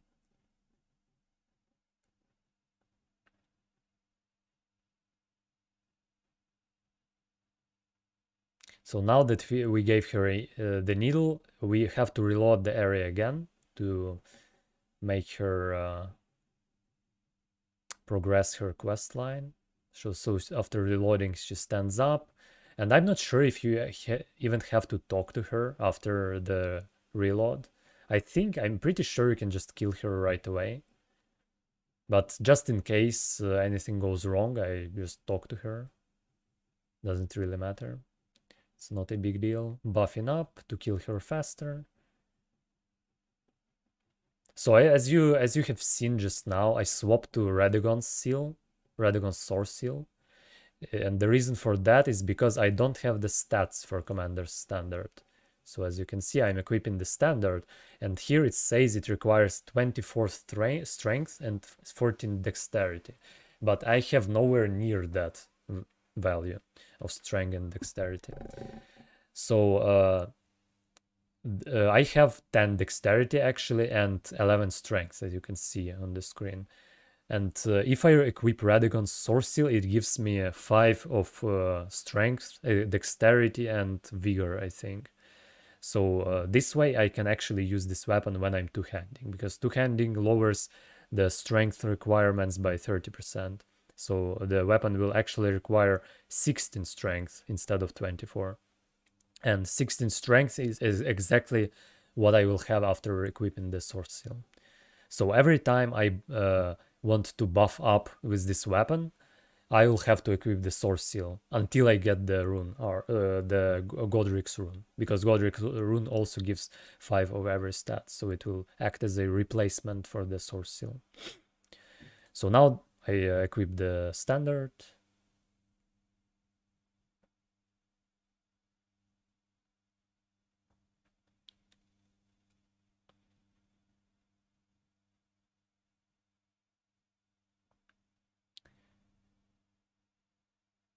equip the standard, equip the source seal,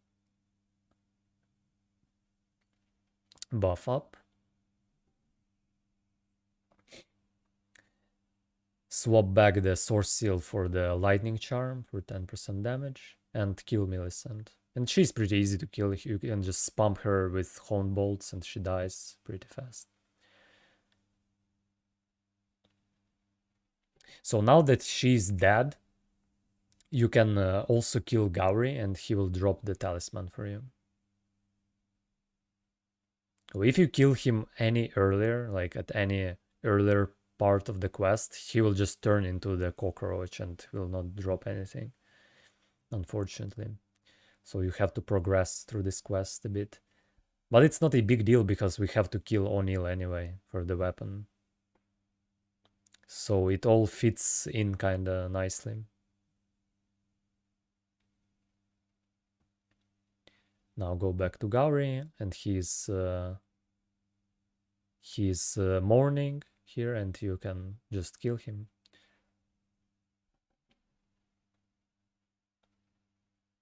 I think he has very low HP, so you don't even have to buff up, but I just drank the flask for just for extra safety. Yeah, so now he dropped the talisman, and now we have all the talismans that we will use in the run. Now all that is left is to kill Patches to get the Margit's shackle. So I teleport back to the bonfire that is the closest one to Patches.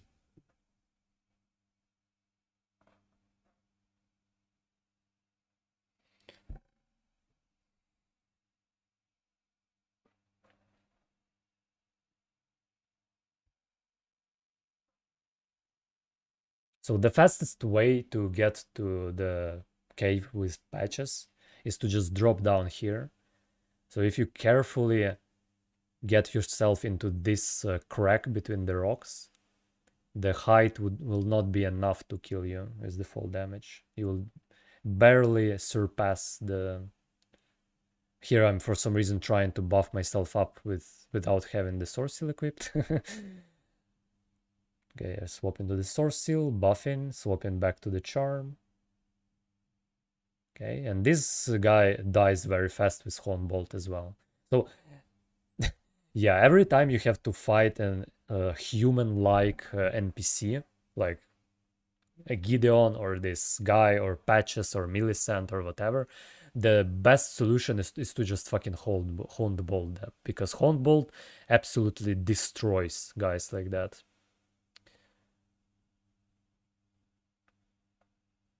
It absolutely fucking obliterates them because they cannot really do anything. They get staggered by every cast. The time between casts is very low, so they cannot drink, they cannot attack you, they cannot do anything. Unless they are very close, they basically are harmless to you. So opening the chest to trigger Patches. Getting my FP back. And Patches also goes down by just spamming the Horn Bolt at him. Very easy. Just bam, bam, bam, and he's dead.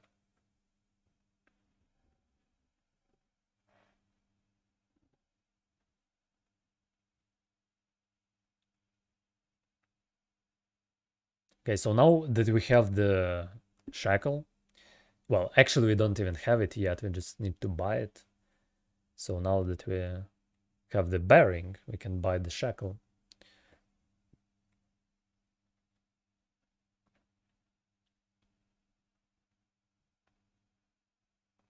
It's only 5k runes, so it's not a big deal, and it's very useful because you can use it on both Margit and Morgoth.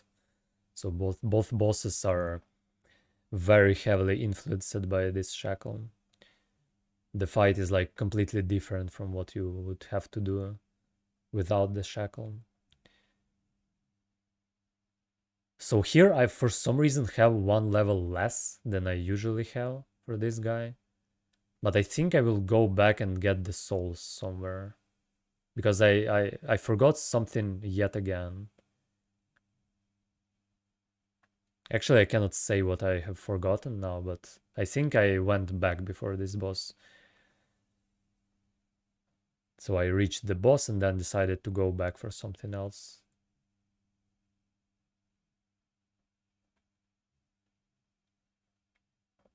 Okay, so we will not need the map anymore, so I can just hide it.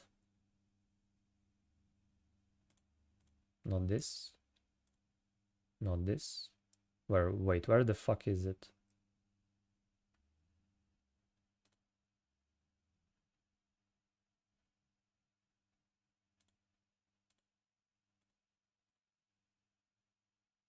Oh, actually, I'm not going back. So, yeah, I mean, then it probably doesn't really matter if I have 45 faith. I decided not to go back. So the strat for Margit is basically it's a scripted kill. Like he cannot, if you do everything correctly, he cannot hit you because he will just first he will be chained down by the shackle, and then he will be forced into the transition animation. So he will not actually attack you ever in this fight. He will just die. So the way we kill him is enter the fight, and since he has like an opening gesture when the fight starts, he's like doing some like weird shit around his head. You can use that to cast one lightning at him, and after that you have to use the shackle, because after that he will start actually doing shit, like throwing daggers and stuff, and that is the moment when you need to shackle him down. And basically all the timings are fixed by just waiting for your stamina to regenerate back to maximum. So you enter the cutscene, shoot one lightning spear right away, wait until your stamina is almost full, and use the shackle. Then after you've used the shackle, wait for your stamina once again, and just start spamming lightning spears at him while holding backwards at the same time. And that is actually a very important thing to do, because if you will not press backwards, your character will go a bit forward during the casts, and you will end up being forward far enough for him to do an attack instead of the transition animation, because he can buffer in an attack while being shackled down. So it's pretty important to step back in between the casts. There is like a tiny little gap between every two casts of lightning, where you can actually make like half of the step back. So that is exactly what I'm going to do here. And another important point is for the very last lightning spear in this fight, you actually want to remove your lock on, because essentially because of how he does his transition animation. When he like starts swinging his hammer around, his body goes like sideways a lot, and that will make your lightning go to the side if you leave the lock on enabled. And because of that, you have to remove your lock on essentially. And yeah, when your lightning goes sideways, it can just miss the boss, and you will have to like dodge the attack and then drink the flask, because you will be at 0 focus points. So yeah, that will stretch out the fight quite significantly. So it's important to remove the lock on. So entering the fight, one lightning spear, wait for the stamina, shackle, wait for the stamina, lightning spear, lightning spear, lightning spear, remove lock on, lightning spear. That's it. And he's dead. Okay, remove the map.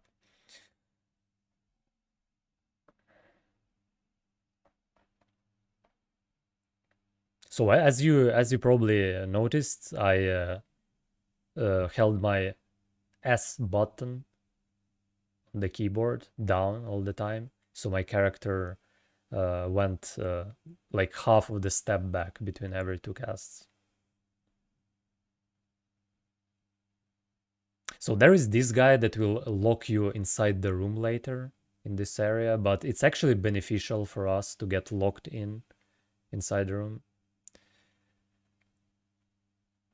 so we don't kill him.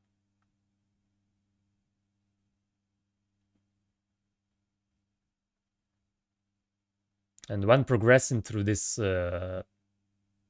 pathway here, you basically have to kill everyone, because at least I actually didn't even try, but I don't think there is a safe run through for this place. It's just way too random. So I'm just killing everyone here. They all are one shot to me, so it doesn't really matter.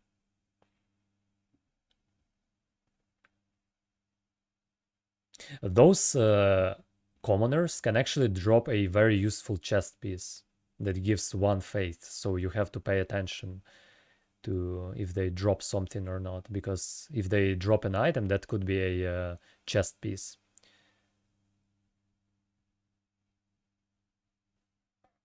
Well, it's not like super fucking very useful, but it's just nice to have.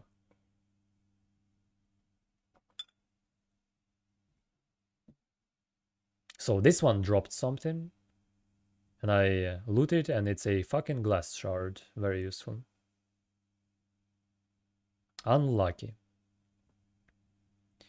Okay, so for this guy, we buff up, we enter, and the cutscene teleports us a bit forward, and we can just start casting the lightning spear right away, because we are forward enough not to get blocked away from the guy by those pile of debris or whatever is that. So enter the room, skip the cutscene, start charging up lightning spear, lock onto the guy, and he will die 100% of the time, unless you somehow fuck up your directioning.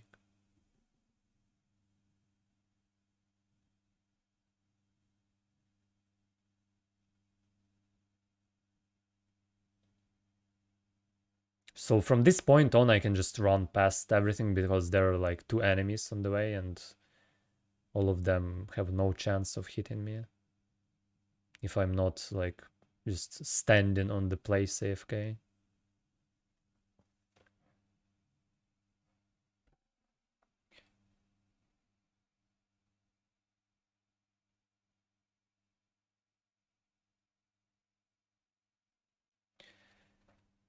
So I lighted that grace because I will need it later. After killing the Godric, I will have to teleport to that one to get his rune activated in the tower. So there are actually different ways to get around this place. You can even just jump down, as far as I know, and sneak past the enemies down there on the square. But I'm doing it like that, a bit old-fashioned way.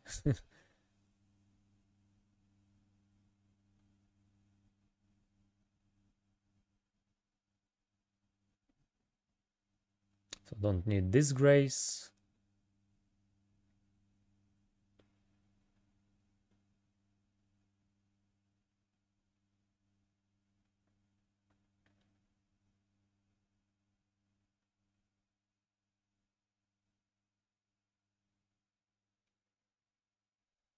Yeah, so this is the last boss for whom I will need to swap the seal to be able to buff up with this weapon.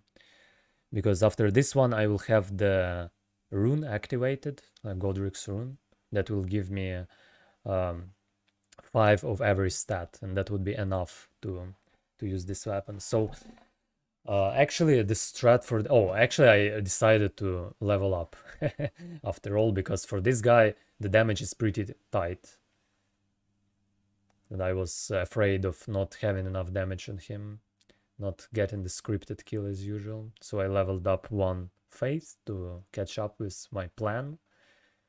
And basically, so this guy is the one that we need Starlight Shard for, because that essentially allows us to cast 1 more lightning before we need to drink. And that is important, because it will allow us to basically just scripted kill him.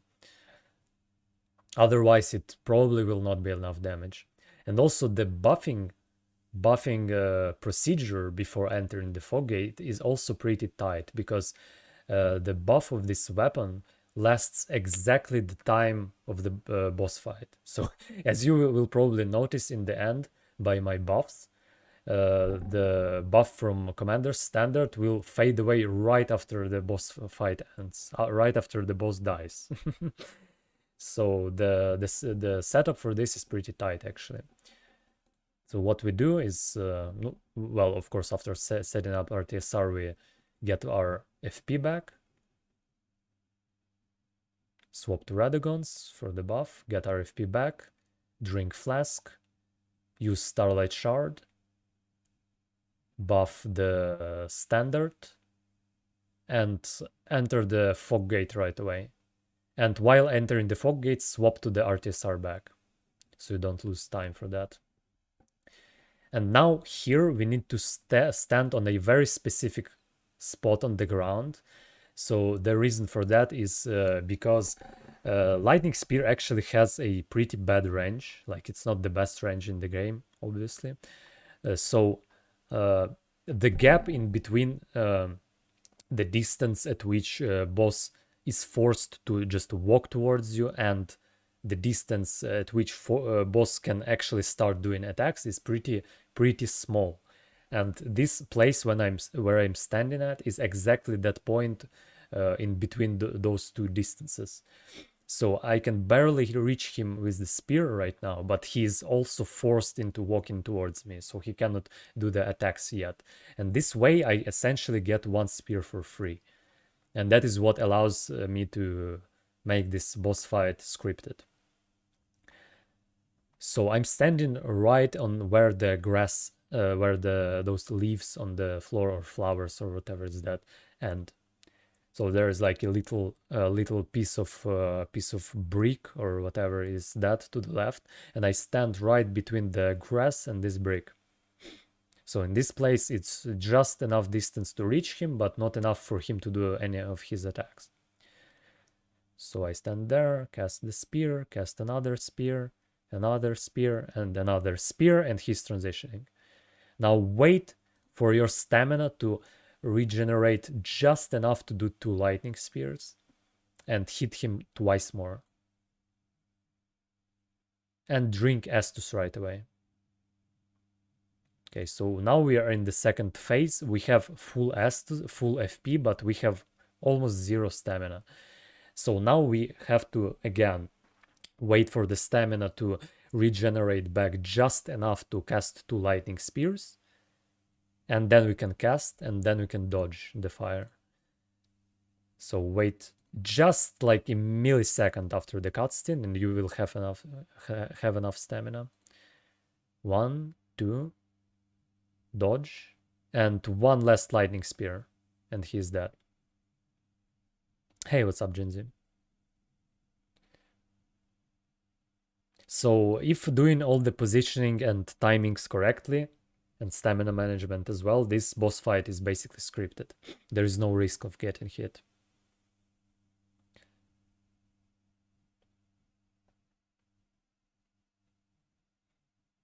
Yeah, so now we are going to get our rune activated.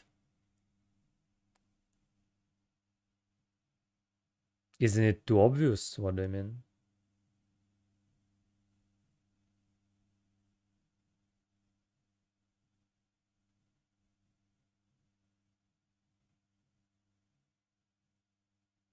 So here we have to jump on top of this barrel to skip this part of the area.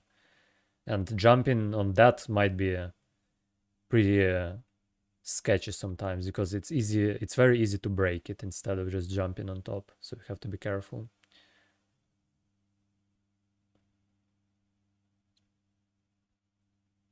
But otherwise it's pretty safe to go through this place.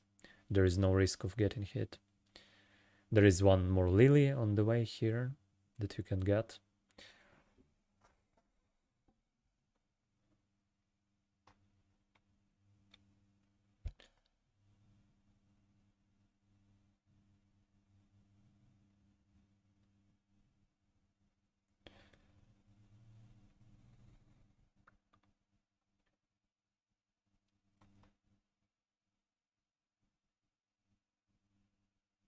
So here just run to the left side so the giant that is on the right part of the bridge will not be able to hit you. And this one does one of two attacks. He either does this one, which is very easy to avoid, just run under him, and another one is like a very delayed swing along the ground, but it's actually pretty easy to dodge. The swing is very well telegraphed and the timing is not too bad. So wait for this one to hit the pillar and just run past.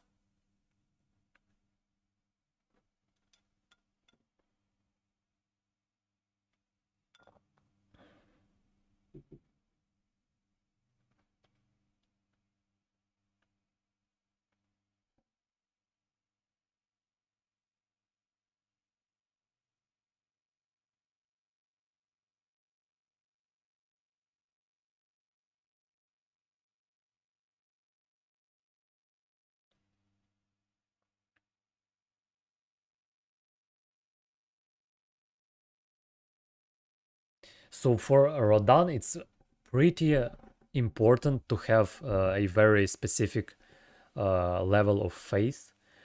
Like if you're doing more damage than usual, then you might fuck up the strat. And also if you're doing less damage than usual, then the ending of that fight might be a bit scuffed. But it's okay. It's better to have less faith than more in this fight, actually. Which is pretty weird, but it's just how it works. So the optimal value is 50, but if you have more, then the strat will probably not work like that, in that specific way that I'm going to kill him.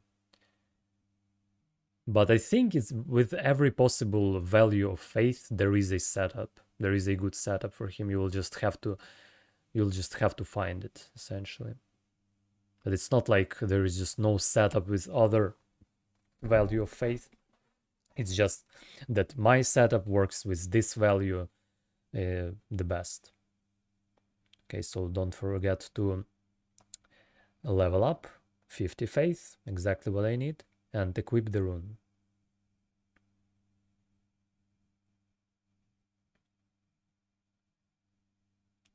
So with this exact setup, if you have less than 50, it should be still enough. It should be still fine. It wouldn't be exactly like super fucking nice like it should be, but it would be fine. And actually in this run, I think I fucked up the strat a bit, so I had to kill him in a very unexpected way. Well, not really like super unexpected, but a bit unexpected way.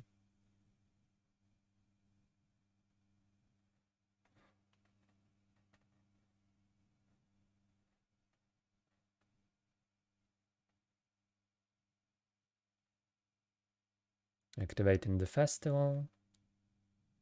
So if you reach Altus Plateau, that portal that I've just taken becomes active and you can skip the boss here. Which is very nice, because that boss is Cancer. The fucking Crucible Knight plus Misbegotten whatever, I don't remember. Misbegotten Warrior or fucking Lion with the sword. It's a pretty bad duo, almost like Godskin duo.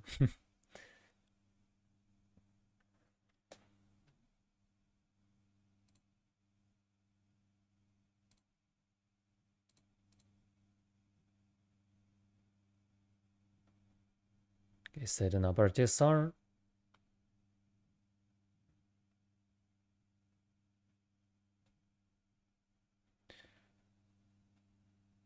Okay, so the strat for the beginning of this fight is to just run away from him until he disappears. Like, you will still have to dodge his initial arrow, but that's fine. Right after that, he disappears, and you have to, like, run back into his range in order for him to spawn back.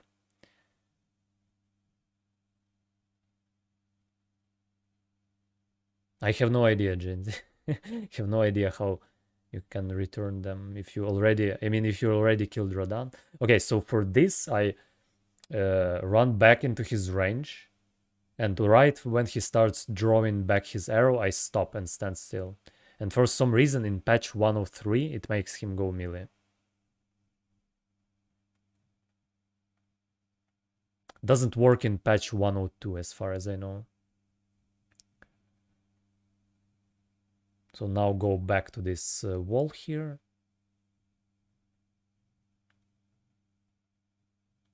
Jump up here, then like that, and you're all the way on the top.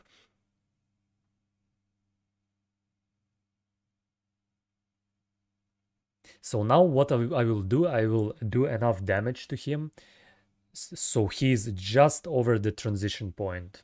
He'll have just a bit more HP than he needs to have to do his buffing up thing.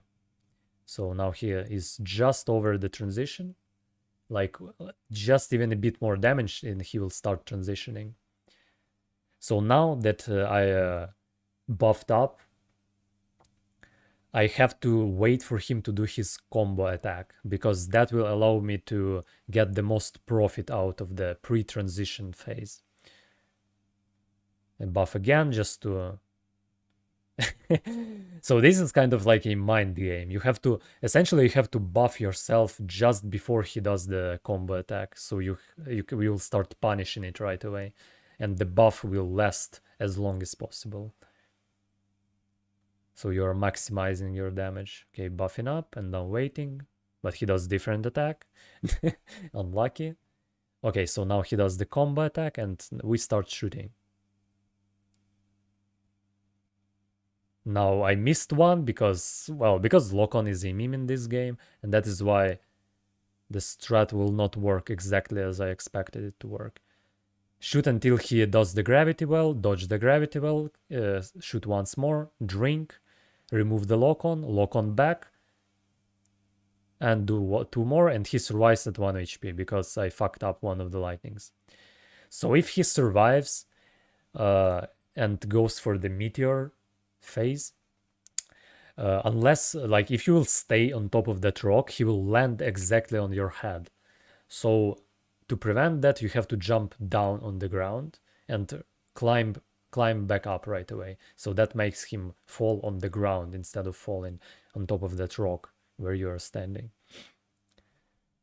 And actually, because he's like a one-shot to me, at this point, I don't even have to climb back up. I can just climb down and run away from the meteor and then get back into his range and finish him off. Well, rather back into mine range, back into the range of lightning spear. So this is like this climbing back up procedure that I made is completely unnecessary at this point, but it's a good showcase of what you can do if you get both phases in your fight with this specific cheese. So climbing back up. And just finishing him off. That's it. So if he had more HP, I could have continued doing this, like doing that cheese. But in the second phase, like you probably have to dodge some more stuff, not only the gravity well. You will have to dodge the orbs, you will have to dodge the wave attack, so yeah, it will be pretty tricky. So the goal is to basically to minimize the second phase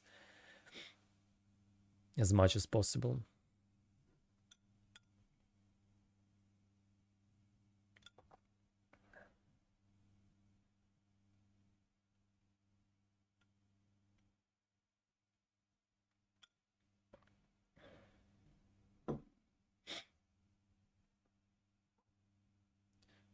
So for some reason you are not allowed to teleport out of this area before enabling this site of grace.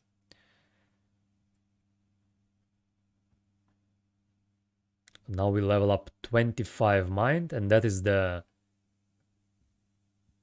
all we need regarding the mind. We'll not get any more mind in this run. 25 is just the optimal value, because mostly because lightning spear costs 16 focus points, and 25 mind with the rune arc active with Godric's rune gives us 160 focus points. So it's exactly 10 lightning spears.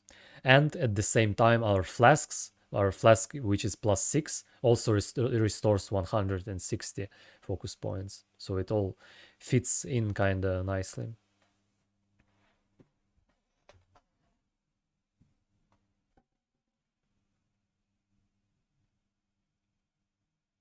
So yeah, have to get the talisman pouch as well after that boss.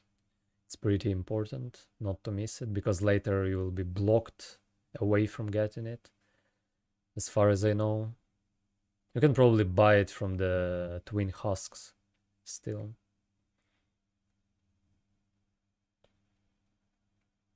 Not sure about that, but it's better to just get it when it's easy accessible. So for this place, there are different strats of getting around those giants, but the option that works for me the best is to go here under this cliff, and when they both shoot, climb back up and go behind this rock, hide from the first one, then hide from the second one. It's pretty random if they shoot at you or at the crowd of those civilians.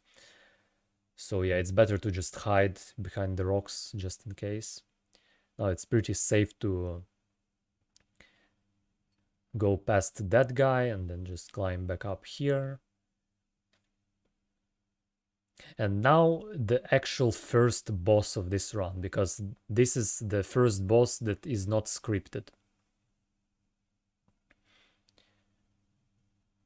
And weirdly enough, we will fight him on the horseback. Long way and use updraft. Oh, really? I didn't know about that one. I didn't know there is a updraft here. So we buff up. Restore the mana.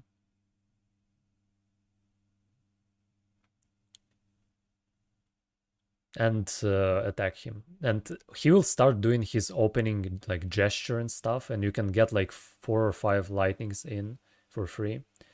And then you will have to start dodging stuff. So basically he has 3 attacks and that's it. He has the fireball, which is strafable if you're far away enough. He has this smash attack, which is like the easiest way of dodging it is to just get behind him when he's doing that attack. Just run through him kind of like this and he will miss you. And the third one is probably the most tricky one, is this Honed Bolt. And the easiest way of dodging it is to just strafe to the side and jump. And the timing is actually pretty free on that. So when you see him starting doing the Honed Bolt, just run sideways and jump when he puts down his shield. Like this, jump. And the lightning will miss you. And fireballs are just strafable. And the reason why we are not fighting him on feet is because of the fireballs. Because fireballs on this guy are a very big meme.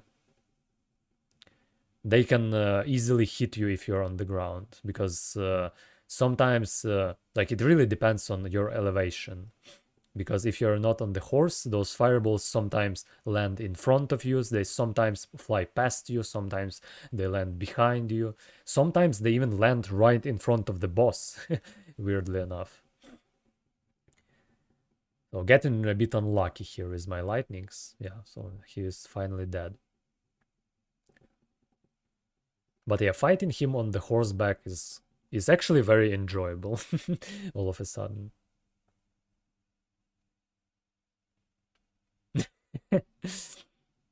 Да, продался.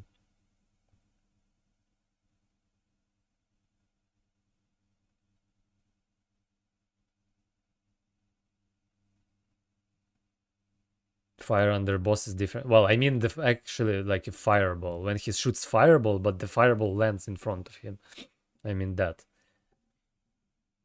If you will roll prematurely on the fireball, that can happen because your elevation goes down a lot when you're rolling.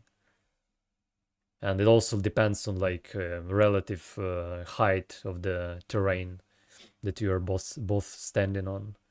So there is definitely like a situation where he shoots under himself with the fireball. It was just normal fireball.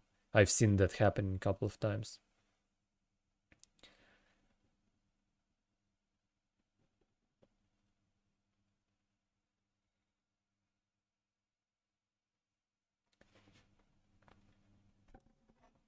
Yeah, so leveling up, and now we have this skip here, which is quite easy to do. Nothing special, just jump down in between those rails on the wall, and you're safe. And do the plunge attack. Well, not actually the plunge attack, because there are no plunge attacks in this game, but the jump attack rather.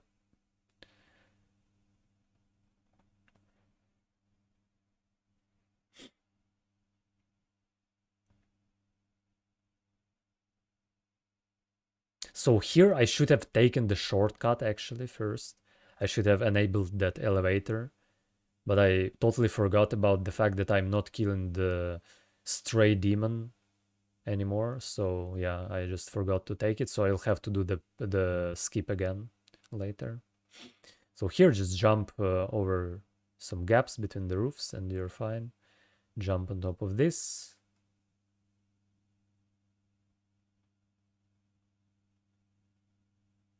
So yeah, so just out of the habit, I went to this place and like started killing the Earth Tree Avatar, or the Stray Demon if you want. Even though I removed him from the route. So it's completely unnecessary to kill him, but I used to do that just because of runes, because he drops like 60k runes.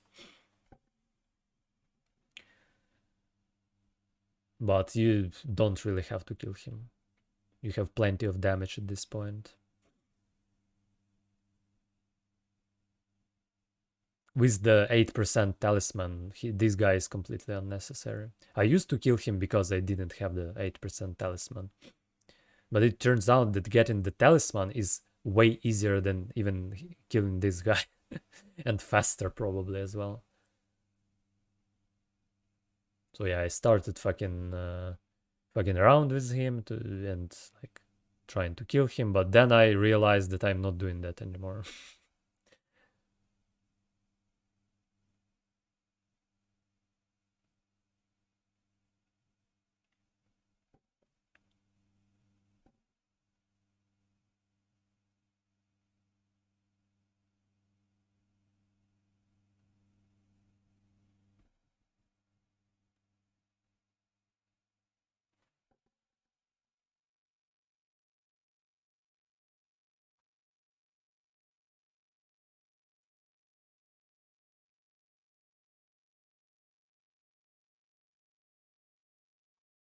So actually it's not that hard to kill him, it just takes time.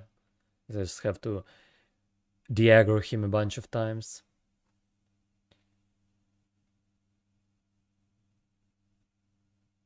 Oh, and finally I realized that I don't really need his souls. After wasting like 5 minutes for nothing. So I realized, but yet I didn't decide to just go away. So now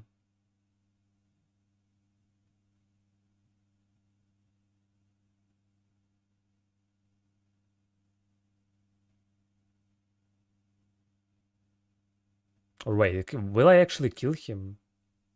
No, I don't think I will. Yeah, I decided. Finally, I decided to just fuck off after almost killing the boss. So I just decided to test what will happen if I will not have those souls. But nothing special happens because I already have like more than enough damage with the 8% talisman. One of my strats will even just get fucked up because of that, specifically the fire giant strat.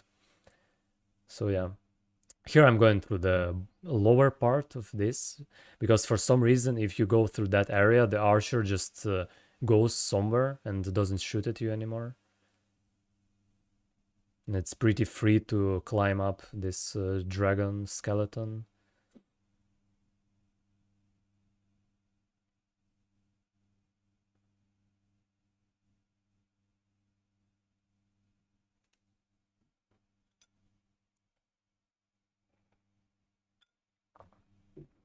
And here we will have to jump down into the backyard of this place to get a very important item for this run. So since we are doing dragon cult spells, we have a seal that boosts dragon cult. And it's located exactly here in this backyard.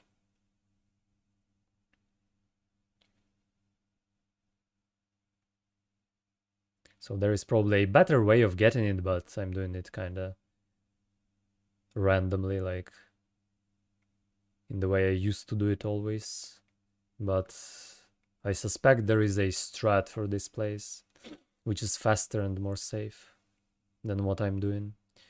So basically I just jump down and I have to kill the guy with the shield and spear here. He drops the seal.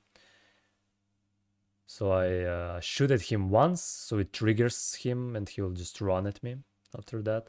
Dodge the arrows and go into this room. So you don't have to deal with the archer. And now you can just more or less safely kill him. Just have to bait out some attacks and punish. Takes some time, but it should be safe. Unless you're like blocking yourself against the wall.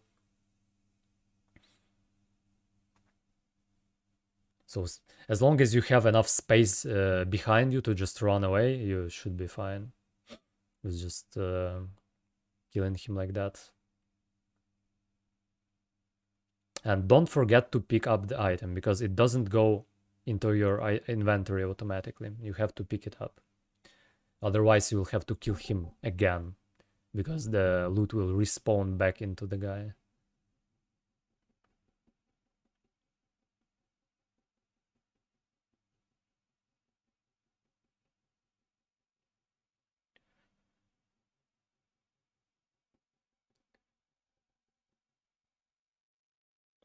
Yeah, so in order for that seal to work, we need to hold it in our left hand. It only works when it's equipped and selected as a current weapon. So if it's equipped but we are holding different weapon at the time, it will not work. It will not buff our spells.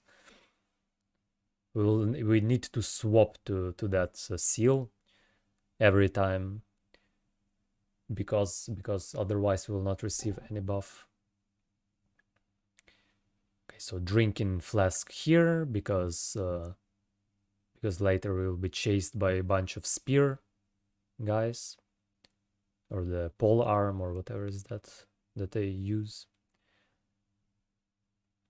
And the flask lasts long enough to just kill this boss and then also kill the black knife assassin after it. So it's pretty safe to drink it there, and then here you only have to buff the banner. Okay, buff, swap back to the seal. You can sneak in one lightning before he spawns. And here in this boss fight, essentially what you need to, you can just cast at him, you can fight him proactively, you can cast when he idles. But what you need to do, you need to wait a extra millisecond before between your casts to see if he is doing something, because he can just randomly start attacking you after every cast. So you cannot just fucking spam at him consecutively, lightning after lightning. You need to wait between every two casts, like a bit of time to see if you can do the next cast. Rykard with lightning spear? Well, I will try, but I cannot really say for sure. It's probably impossible. So the flask is still active, so you can kill this guy easily. Probably didn't even have to buff the banner. He will probably still die, but I'm just being safe, being extra safe for no reason.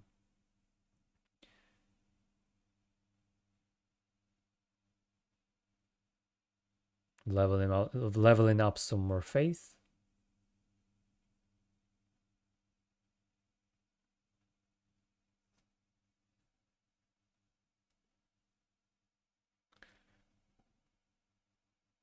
So for Morgoth, we have the Margit's seal that works on him. And right now I'm not equipping the 4% talisman because let me show you.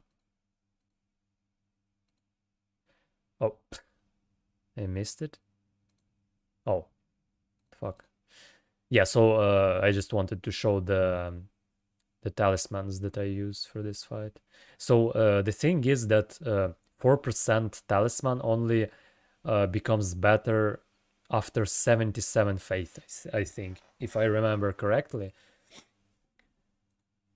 Okay, so this is my set of... So right now I have the 4% equipped because I forgot to swap it, but essentially what I need to have equipped here is RTSR, Lightning Charm. Well, RTSR and Lightning Charm are equipped at all times in this run.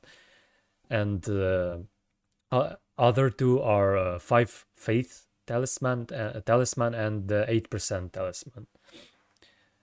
So the reason for that is because 4% talisman only becomes better than the faith talisman and at 77 faith, and 8% talisman becomes better than 5 faith talisman at 44 faith, if I remember correctly.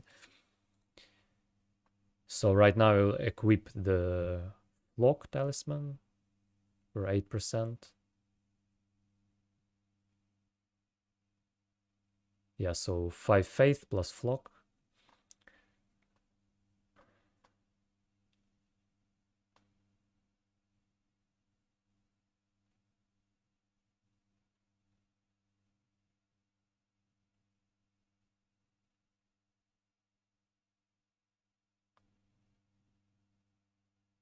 Yeah, so equipping back the shackle.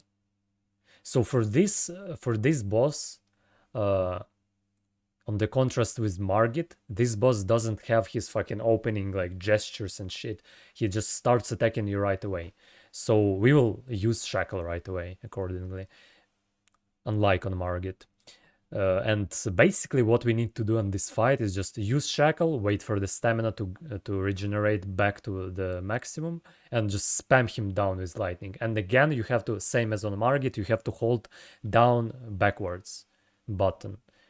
So your character steps half of the step back every time after the cast. So you don't get closer with each cast, because then it can bait him for doing the attack instead of doing the transition. So that's basically the whole strat. Just use the shackle, wait for the stamina, and start casting while holding backwards.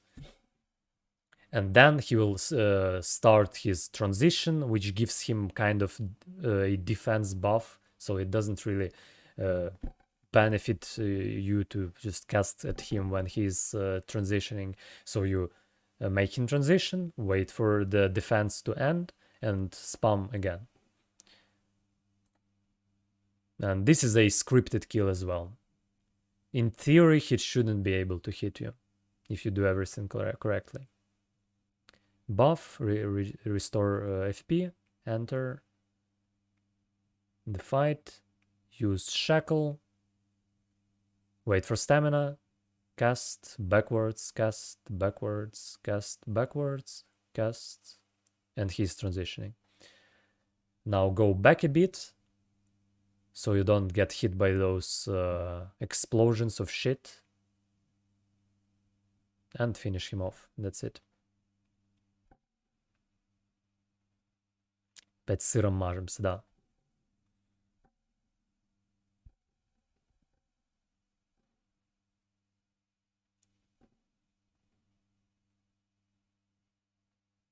Yeah, so the next boss is the fire goofball, which is probably one of the most random. Basically, it's the most random boss in this run. Even considering Elden Beast, even Elden Beast is better than Fire Giant in this particular run, just because of how the strat with the Dragon Cult spells work on Elden Beast. he is almost always a successful kill with the strats and the setup I have.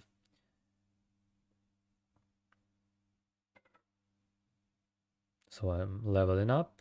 Now we are going to the longest fucking run in history of Dark Souls. Just running straight forward for fucking 10 minutes without breaks. I can probably even just skip that part, but I guess I will leave it. It's not a big deal. Yeah, so since I didn't take the shortcut, I have to do this skip again. And it's probably even faster than taking the shortcut, but normally I would like to have the shortcut instead because it's more safe after all.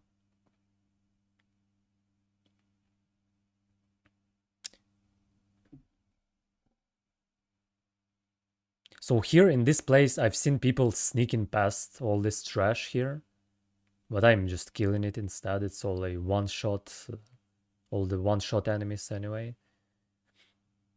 And re-equip it. So here I decided to experiment a bit with my talisman. So as you can see, I equipped the Faithful Canvas, the 4% talisman, and it was 1090 damage.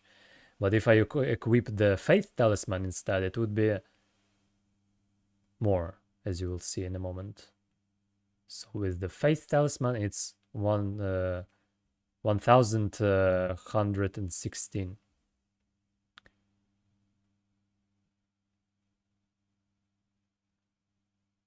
So yet the Faith Talisman is better. And I think it's better until 77 Faith. And after that, the scaling becomes bad enough for the 4% Talisman to be better than the Faith Talisman.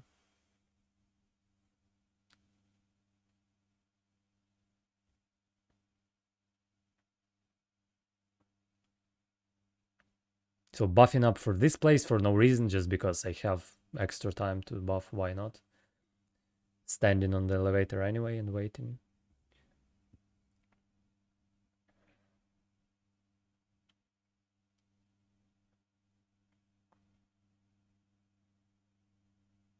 So with the buff, all those guys are just a one shot. So this one I could kill as well, but there is no real need. You can just walk past him and he will not notice you. If you're behind, just walk to the left, wait for him to turn around, and just the best stealth game ever.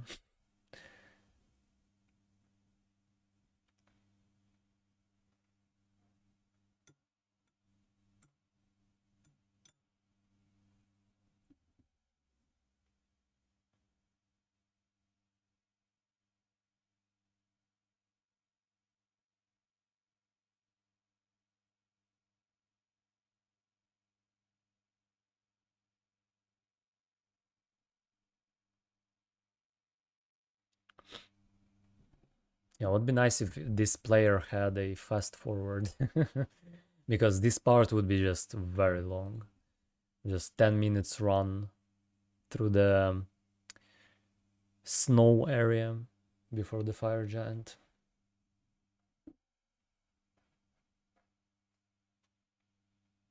So this place actually looks kind of scary because of all the goblins that are jumping at you. But I've never been hit by those, even though sometimes it looks like they're very close and doing their attack.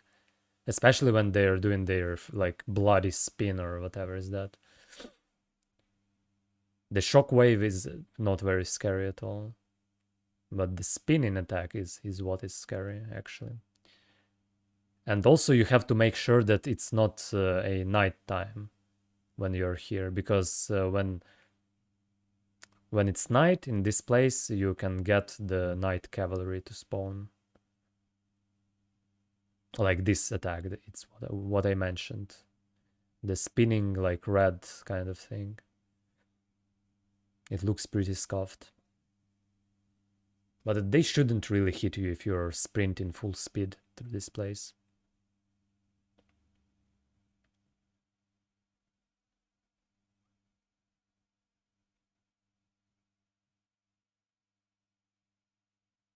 So this gargoyle can actually scream at you, do the roar attack, but it shouldn't be able to hit you because of the terrain, because you're hidden behind the stairs essentially. But it can hit you if you will go straight to the elevator. So that is why I am lighting Disgrace and resetting the area, because he can hit you when you're here on those stairs with his roar.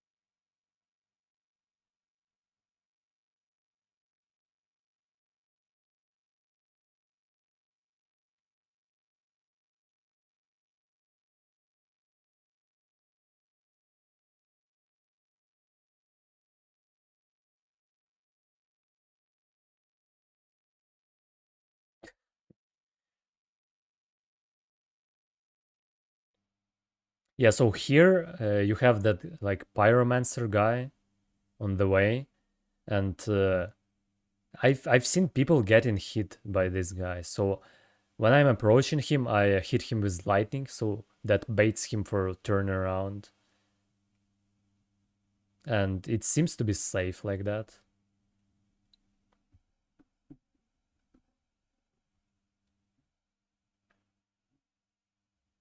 Because his attacks are pretty long range and he can reach you.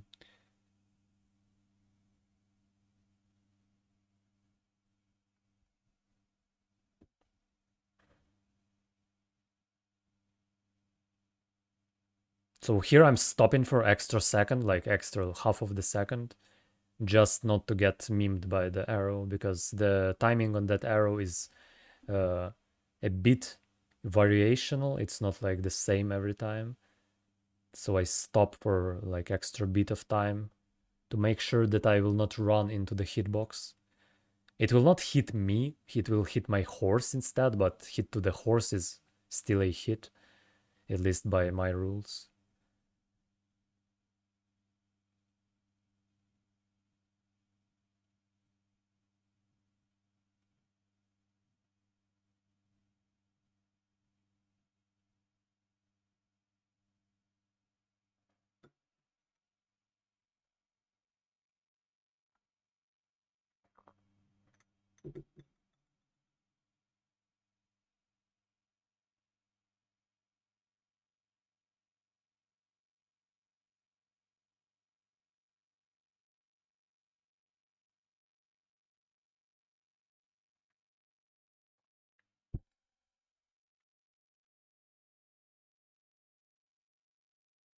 So for this guy, for the Borealis, I don't really have any like good strat, but what I'm usually doing, I just run to the left until he spawns and then just run the opposite direction.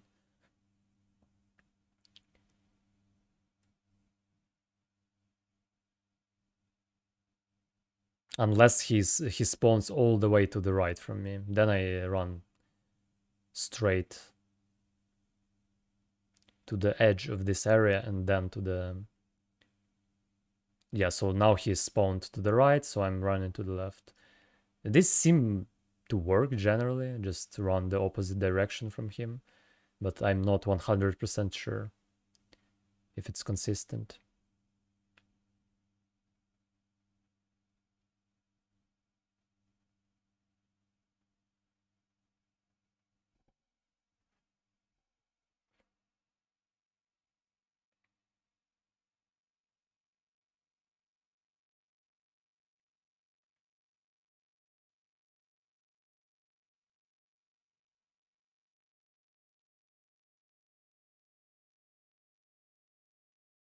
Yeah, this is probably the most boring part of this run, not gonna lie, even though the setup takes like fucking hour and a half.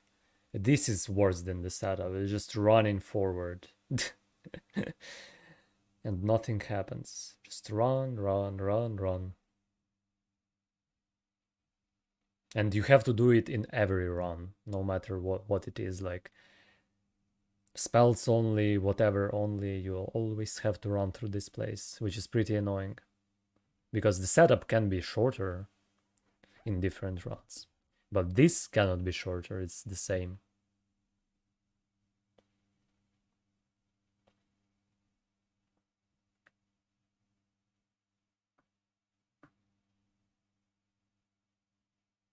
Yeah, so for Fire Giant, the strat I'm using is kind of semi consistent.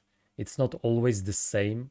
And this time it will get fucked up a bit by me not noticing that I have more damage than usual. Because what I used to do on Fire Giant is casting one lightning spear with the commander's standard in my left hand, so I don't receive the buff from the Gravelstone seal, and then swap into the Gravelstone. And this way I had one cast of lightning spear for free in the beginning. So first cast is just a damage, and second cast is damage plus breaking his bone on his leg. And this time I have a little bit more damage because of the Flock Talisman that I didn't have before in previous runs. So my strat will get kind of broken by having this talisman, because having like even having 4% more damage is already enough to break his leg with one cast of lightning spear, even not having with not having the Gravelstone in your left hand. But usually how it should work, you stun him by casting second spear. Then you have like 3 or 4 spears for free where he is like holding his leg. And then he rolls away and he starts doing the transition to his second part of the first phase. And you can basically just finish him, you can just spam him down until he does the transition to the second phase. But this time it came out kind of scuffed a bit because I forgot about the talisman. So I'm buffing up, standing on this rock, now waiting for him to do something. And usually this is pretty rare for him to do this attack. Usually he does the avalanche, and right when he starts doing the avalanche, you have to start running and jump off the edge of this rock. And it's completely safe to do like that. You have plenty of time to react, and the timing is very, very forgiving. You can do it earlier, you can do it later, you will still not get hit by the avalanche. Just jump off a rock when it starts and it's completely fine. But this time for some reason he decided to do this, and it's actually pretty bad because essentially it makes him go forward way more, and because of that he will end up being on top of the rock, which is very bad, and sometimes it can get you killed because of the rock memes. So I'm running behind him, doing the lightning spear, and it breaks his leg right away because I had more damage than usual. So in total I have less. Usually I would have like 14k in the beginning, not 11k. And he's standing on top of the rock, which is bad. And here I could have been memed easily by like basically anything. He could have done the avalanche standing on top of that rock. He could have done like jumping attack, and all of those will basically get me hit. But I was lucky not to get that. So I transitioned him to the second phase. And in the beginning of the second phase, you can easily get 2 hits to the eye for free with lightning. So for the first one, you just need to wait for him to finish his like unfolding sort of motion in the beginning. And when he unfolds completely, the eye is just in the spot where you need it to be to hit it with lightning when locking on. So I wait. You can probably even charge it up if you will manage to get off the horse in time. So I lock on, wait for him to unfold, and throw the lightning spear into his eye. Then for the second hit to the eye, I actually have to free aim that one. So I remove the lock on, wait for him to bow down, and free aim it like approximately at his beard. So most of the time it should hit the eye this way. yeah, I get the hit to the eye. It's not like it looks kind of weird, but it's easier than it looks like. So I have two shots to the eye for free, and third one actually came out completely random. I didn't intend to shoot him to the eye third time, but I was lucky with that one. So RNG is RNG. And I also was lucky with him doing this attack, because during that one you can easily punish it standing pretty close. And I finish him off. So that was like a very, very good RNG. Even though I fucked up the strat, I got like super fucking nice RNG in this fight. So yeah, RNG matters a lot in this one. Even if you don't fuck up the strat, it still matters. So what I should have done, I should have swapped back to the faithful canvas for 4% damage instead of 8% damage, and should have went for the usual strat instead of trying to find something with the new set of talismans.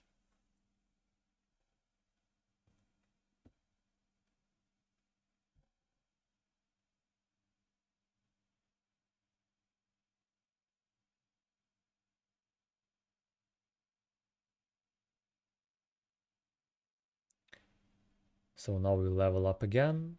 And we actually have to pay attention to our levels here, because at 78 faith, we reach a cap for the faith. Because we have, oh, actually not 78. I think it's 84. Yeah, because we have a flask and a Godric's rune active. So that gives us 15 faith in the boss fights. So we have to account for that as well. And considering that, we only have to level up 84 faith.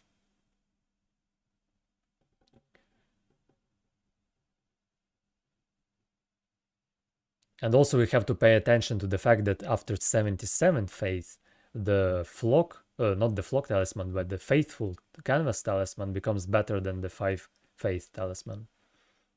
Or 2-finger heirloom, or whatever it's called.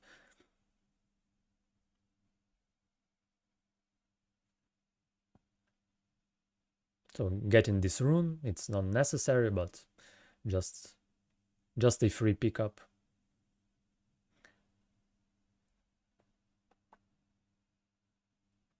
So here you don't really have to kill any of those Farum beasts. You can just sneak past them.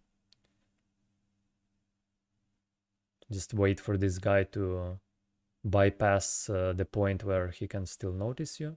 Just run past. Don't even have to sneak, actually. You only need to sneak for him not to notice you in the beginning. Then you can just run. So this one you can sneak past as well, but it seems like it's safe to just run past him from behind. Shouldn't be able to attack you in time.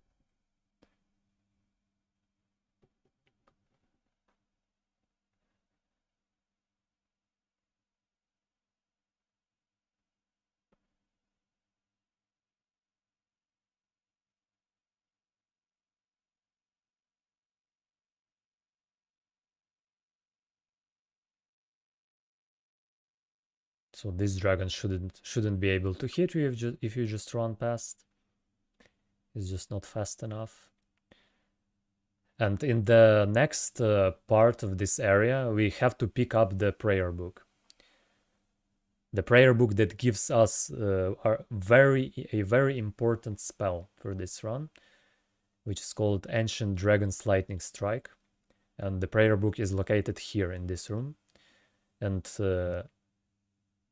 from what I've tested, doing this room like this is pretty safe. Just grabbing the book and going to the left, because there is a beast to the right side that can hit you with his combo if you will just go straight through the room. So you have to pick it up and go opposite direction from that beast in order not to get hit. So jump here, jump over this. You can easily get a baby jump in that place, so you have to jump over the gaps carefully.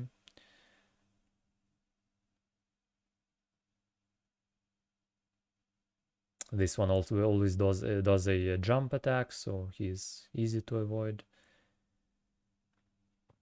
And here we take the Grace and teleport out.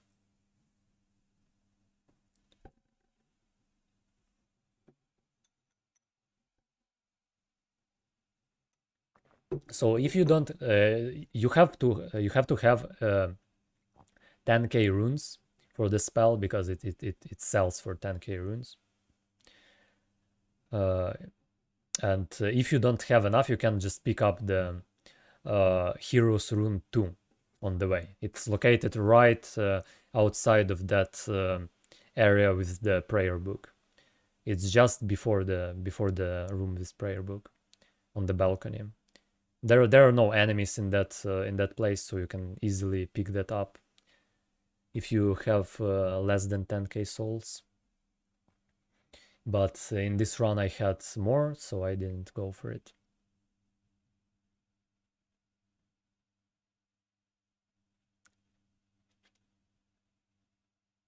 Yeah, so my game crashed here.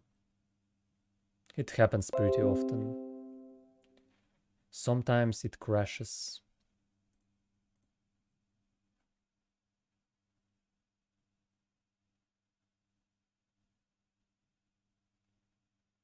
Yeah, so this is the reason why we enabled this grace on the way, because the guy in round table hold dies at some point.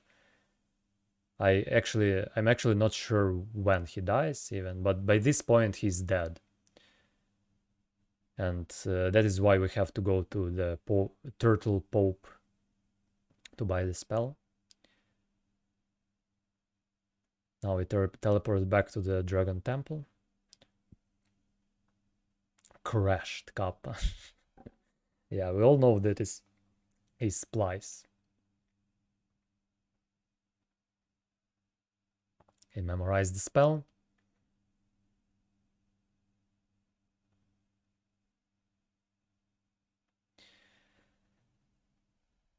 So here we can just sneak past this guy, and just dodging him, or running past and dodging him is highly unrecommended, because he can do some fucking stupid attacks that are pretty random.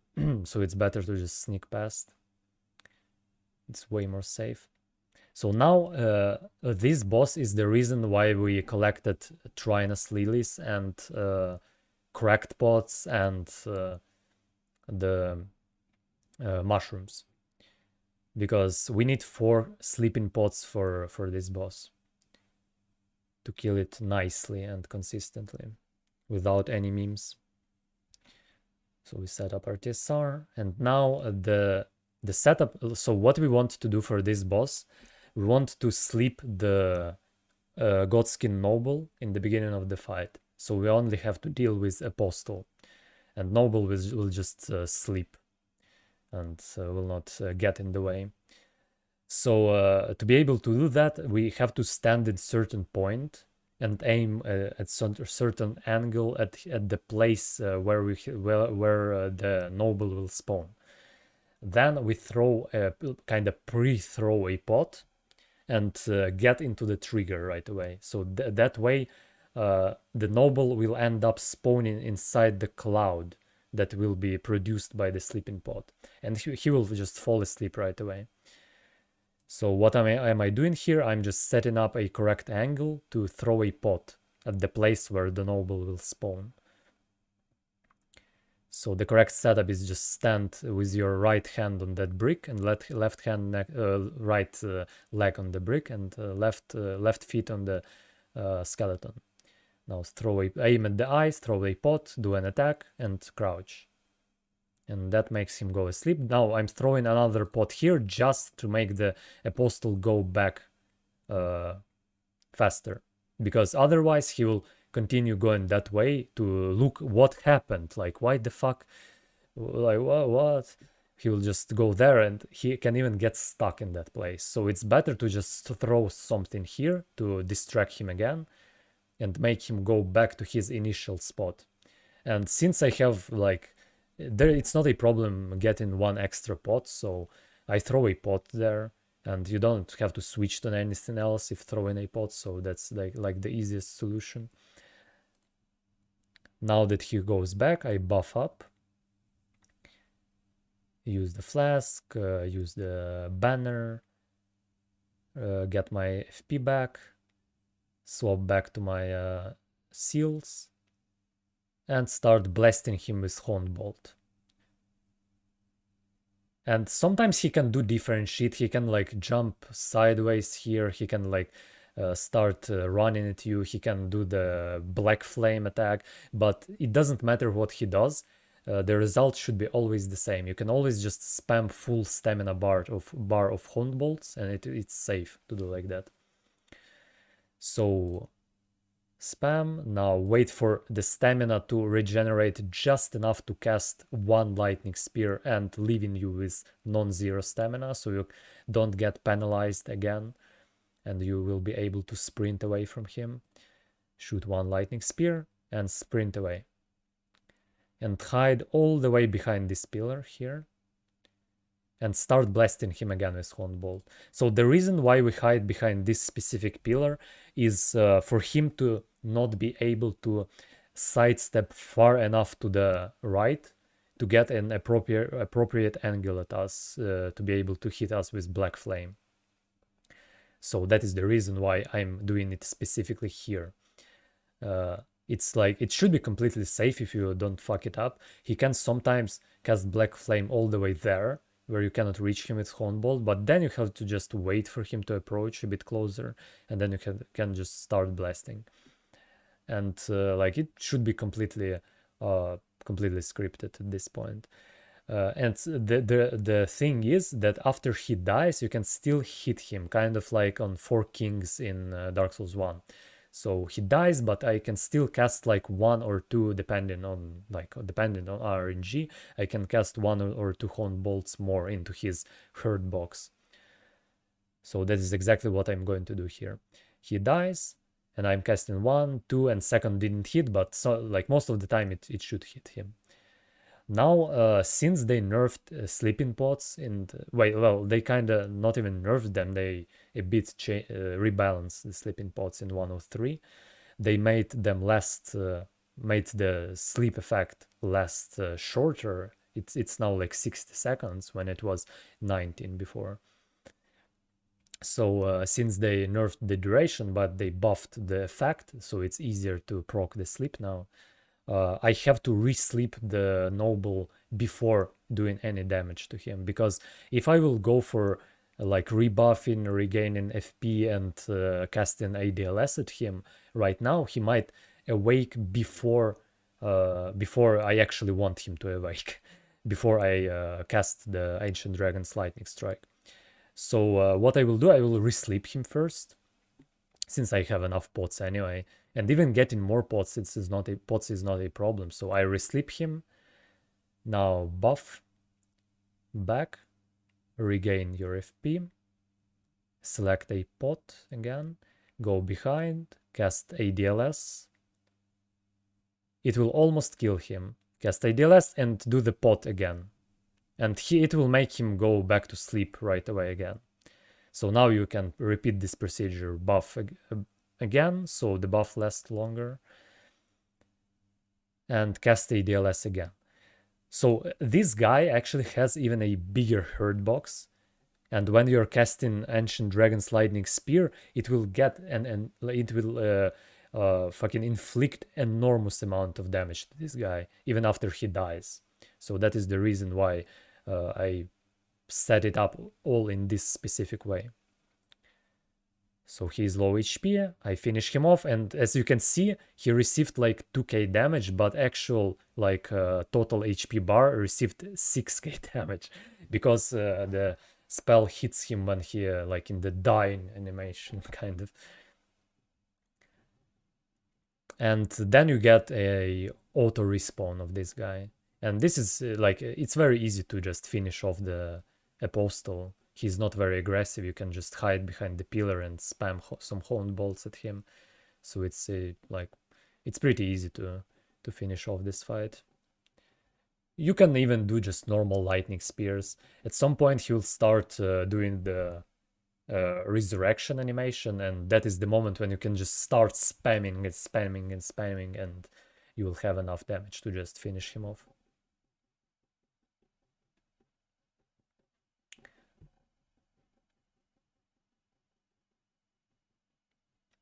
So the next section of this area came out kind of scuffed in this run, like absolutely fucking scuffed.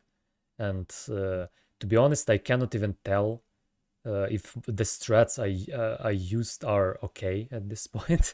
It looks like they are not okay actually, because I always used to do like this, and it was safe. Well, at least it looks safe.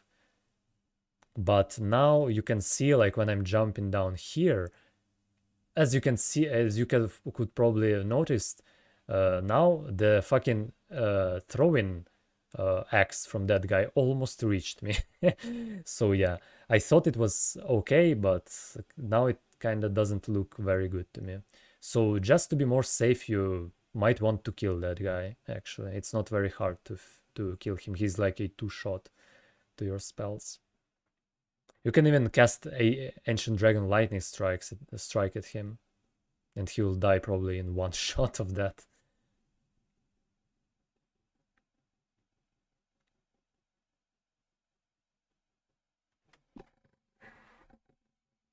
So now there is this area with those fucking cursed birds, and well, this one is pretty safe actually to go through. Just kill them all. Nothing really dangerous here.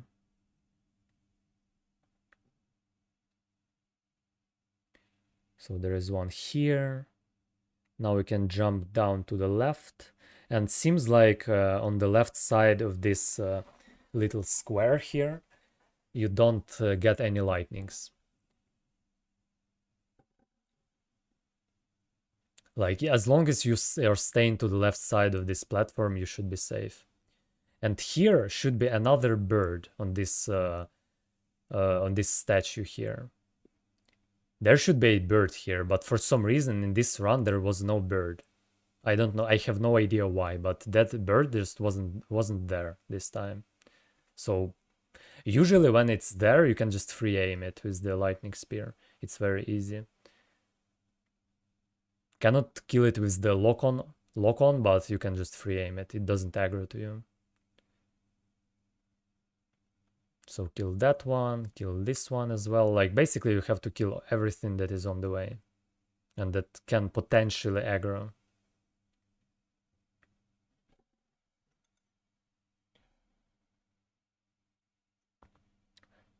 So now this one is kind of tricky. You have to kill it before entering this circle on the ground. Otherwise it will aggro and can even dodge your lightning spear. So strat for this dragon is like, again, I'm not sure about if it's safe or not, but it seems like just running to the right is okay, and then just running past him is completely fine. Important point is not to run behind the tree here. So here, as you can see, there is like a little withered tree on the right. If you will run behind the tree, you can actually get memed by the fire that bonks off the tree. So I highly don't recommend going there. It's better to run in front, like between the dragon and the tree. It's way more safe.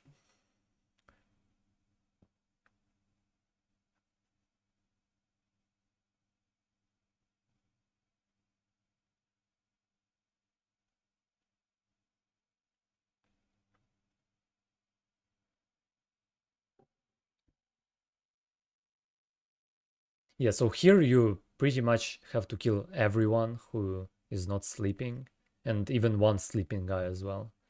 So those that were behind me do not seem to aggro when I just go past them, but this one does. So I have to kill this one, sleeping guy.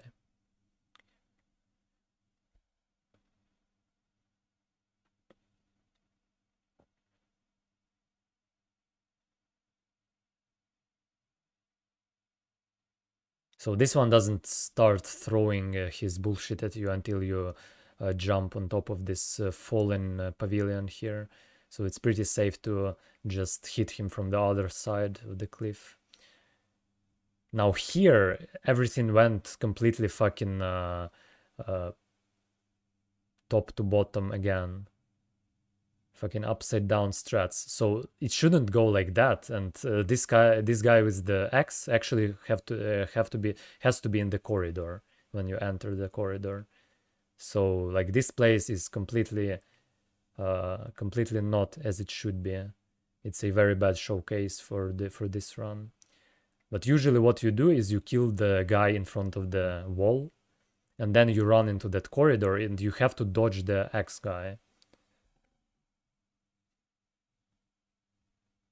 But it's actually pretty easy to dodge him. So now that I've got the bonfire before Malakat, now I have to finish off my upgrading, the upgrading of my seal. And also for this boss, I need to swap my hands. And the reason for that is the phase 2 kill. So I need to cast from my left hand in this fight, and it's pretty important. It's probably even worth just using the seal in your left hand for the whole run because of that. Because swapping the seal just for one boss is kinda sketchy. But I'm used to casting from my right hand, so I decided not to bother with like learning back the left hand casting for the whole run. So I decided to just swap the seals for this particular boss. And you will see why it's important to cast from your left hand here. So we enter the fight. The 3 sentinels shouldn't be able to hit you. If you roll after entering the fog gate, drink, buff, swap back to your seal, and you can cast 1 lightning for free here.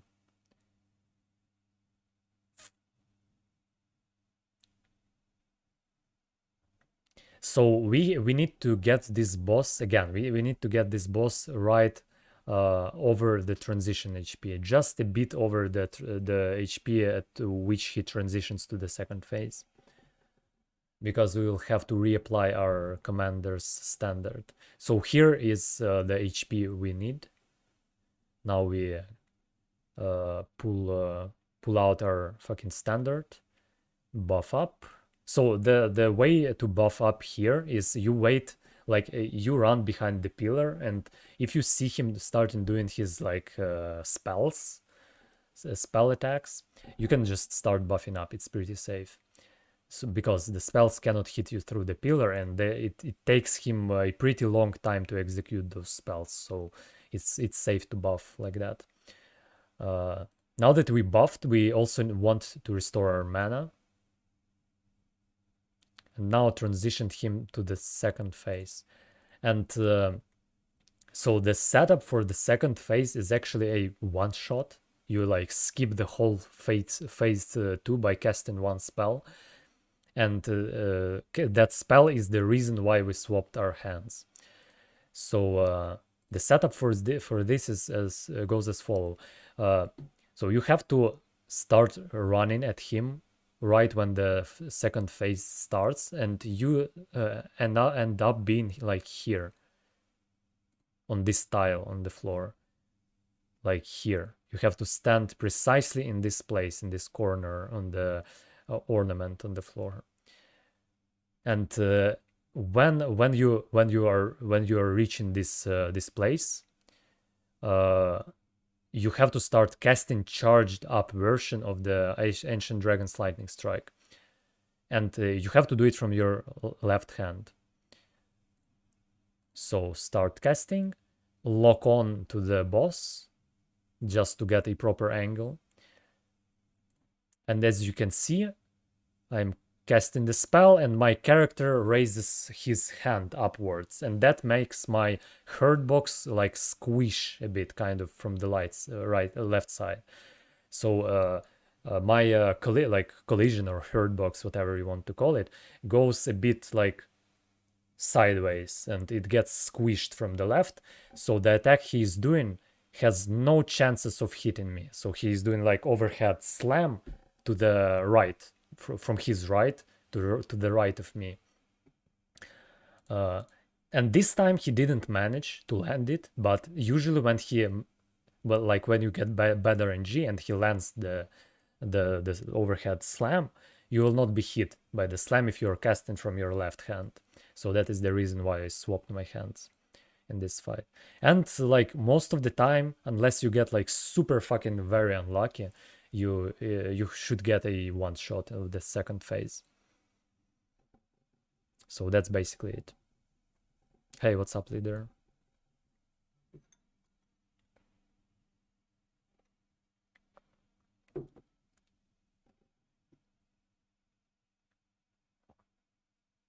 And now I have to swap my hands back.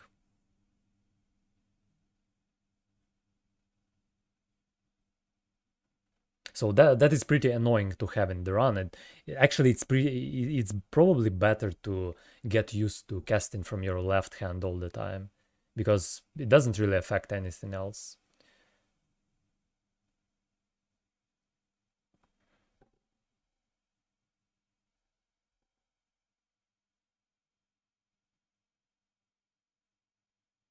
So here we need to level up. So yeah, so we end up being at 83 faith. It's still not a cap. The cap for this run is 84 faith. For some reason I started like calculating some shit here, but it's like it was pretty obvious what I have to do.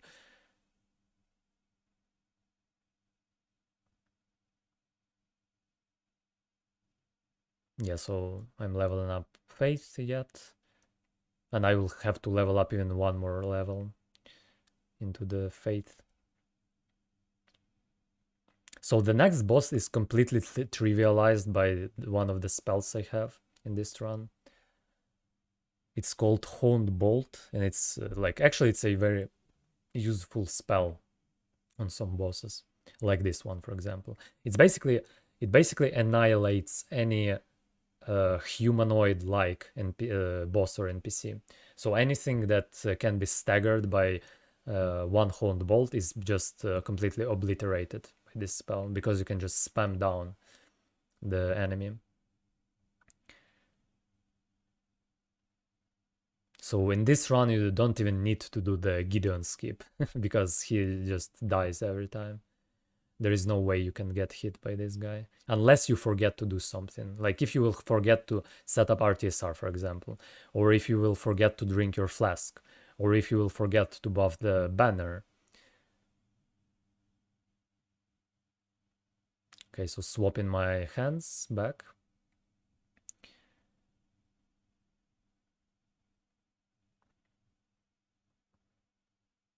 Drinking the flask. Buffing the standard. And then this guy is just fucking, he just dies. There is like no other option for him in this life. He's just dead by default.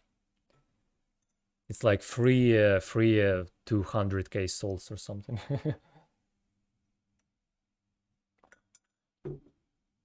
So you don't have to worry about this guy at all in this run, unless you have less damage for some reason.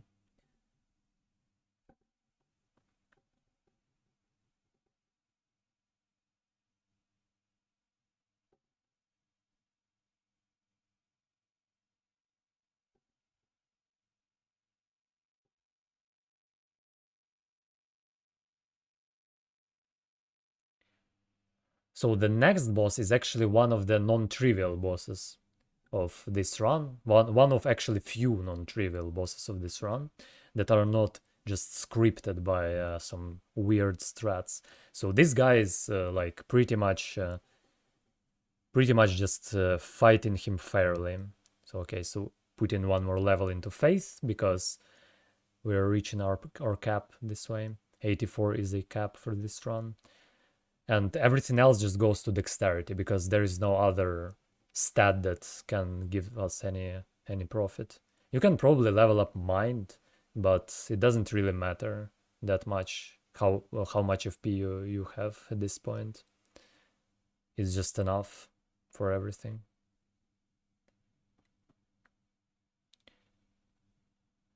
So for this guy we need to buff. So it doesn't really matter for how long your buff lasts in this fight. So I'm buffing myself and then restoring FP.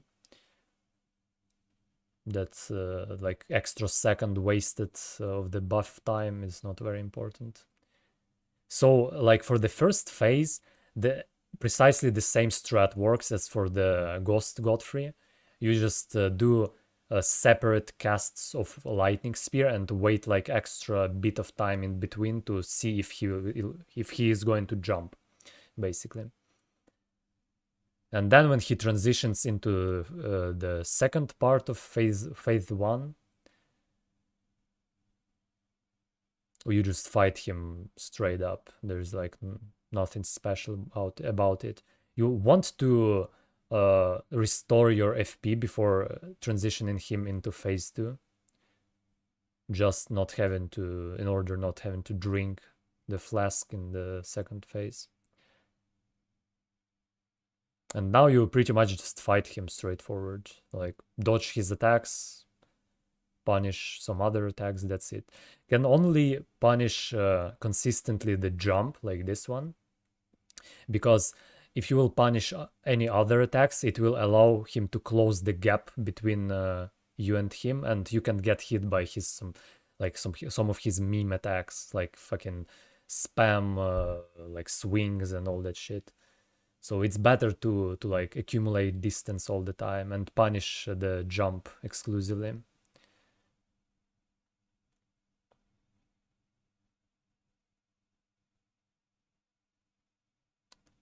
Yeah, so just running around, waiting for the jump. So here I ended up being kind of next to the wall, which is a bit scary, but it's okay. I had enough space. You can either roll or jump stomps, but jumping seems a bit better. The timing is a bit easier to hit.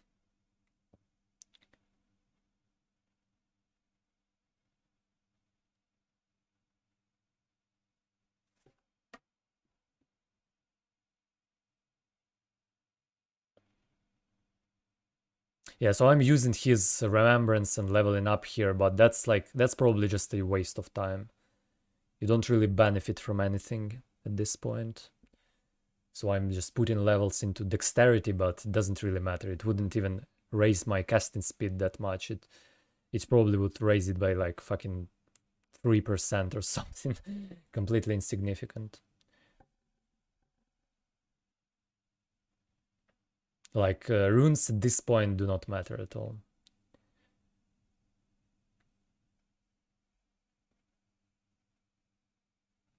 So for this boss, there is like certain amount of RNG involved on Elden Beast. But since Radagon is kind of trivial in this run, at least, like he's probably trivial in any run right now because his AI is fucked up completely. It's not a problem if you get better RNG on Elden Beast, because you can always just bone out and repeat the process again to get the better RNG. So the strat for this guy is kinda goofy, but it works. So for him not to attack you, all you need to do is to just run up to him and like stand before him. And as long as you have 0 distance between yourself and the boss, he wouldn't do anything. That's it. And the like unobvious nuance with Lightning Spear is that when you cast it, the last part of the animation of this spell moves you away from the boss a bit. So that will make him attack you if you will just stand in front of him and cast Lightning Spears straight up. So for that to, like for Lightning Spears to work with this strat, you have to get behind him all the time.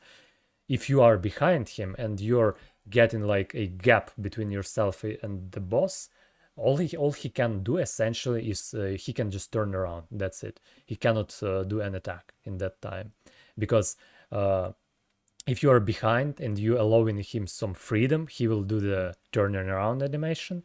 But by the time he turns around, you're already closing the gap. You're already at the 0 distance from the boss, so he will stand up and will stand still again without doing anything.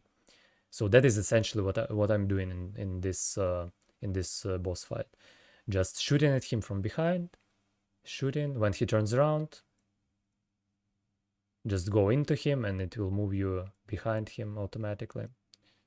Shoot him at him again, shoot. Wait for the stamina, get behind again, shoot. So essentially, as you can see on the input overlay, all I'm pressing is just W.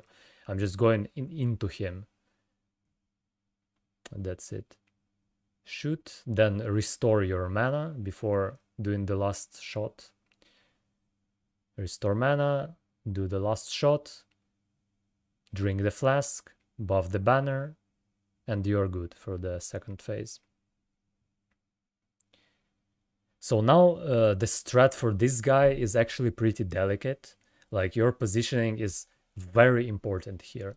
You have to stand precisely in the places where where I stand in this video to get the most out of your Ancient Dragon's Lightning Strike. So the first cast, you just run to the side and stand kind of in the middle of his back while aiming directly inside his body. So you can see there is like a little indent here where his hip ends and actual body starts, and like ass or whatever, the tail starts. There's like a little indent here. It's exactly the place where you want to stand for the first cast, and you want to aim directly into his body and cast one lightning strike. Then cast the second lightning strike right away while aiming at his right hip. Okay, so that was a very good cast. As you can see, I got a lot of damage. And the reason for that specific direction for aiming is because, so how this spell works, there is a certain plane in the air, like above you, from which the projectiles spawn, like those projectiles that are lightnings essentially. And if the body of the boss intersects with this plane, it will kind of hit the spawn points themselves, and it will eliminate the spawning points of the projectiles. And when you get that happening, you get like, instead of normal hits, you get like baby hits when he gets like 300 damage instead of 2k damage. So you essentially, all you need is to avoid that from happening. And the way to do it is to aim not at the center of his body, but at the side of his body when he starts like standing up vertically. That way you get, so I can actually show you probably in the paint.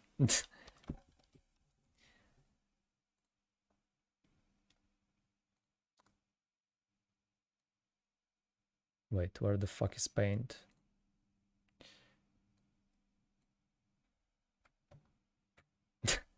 Scoffed explanations, by the way. So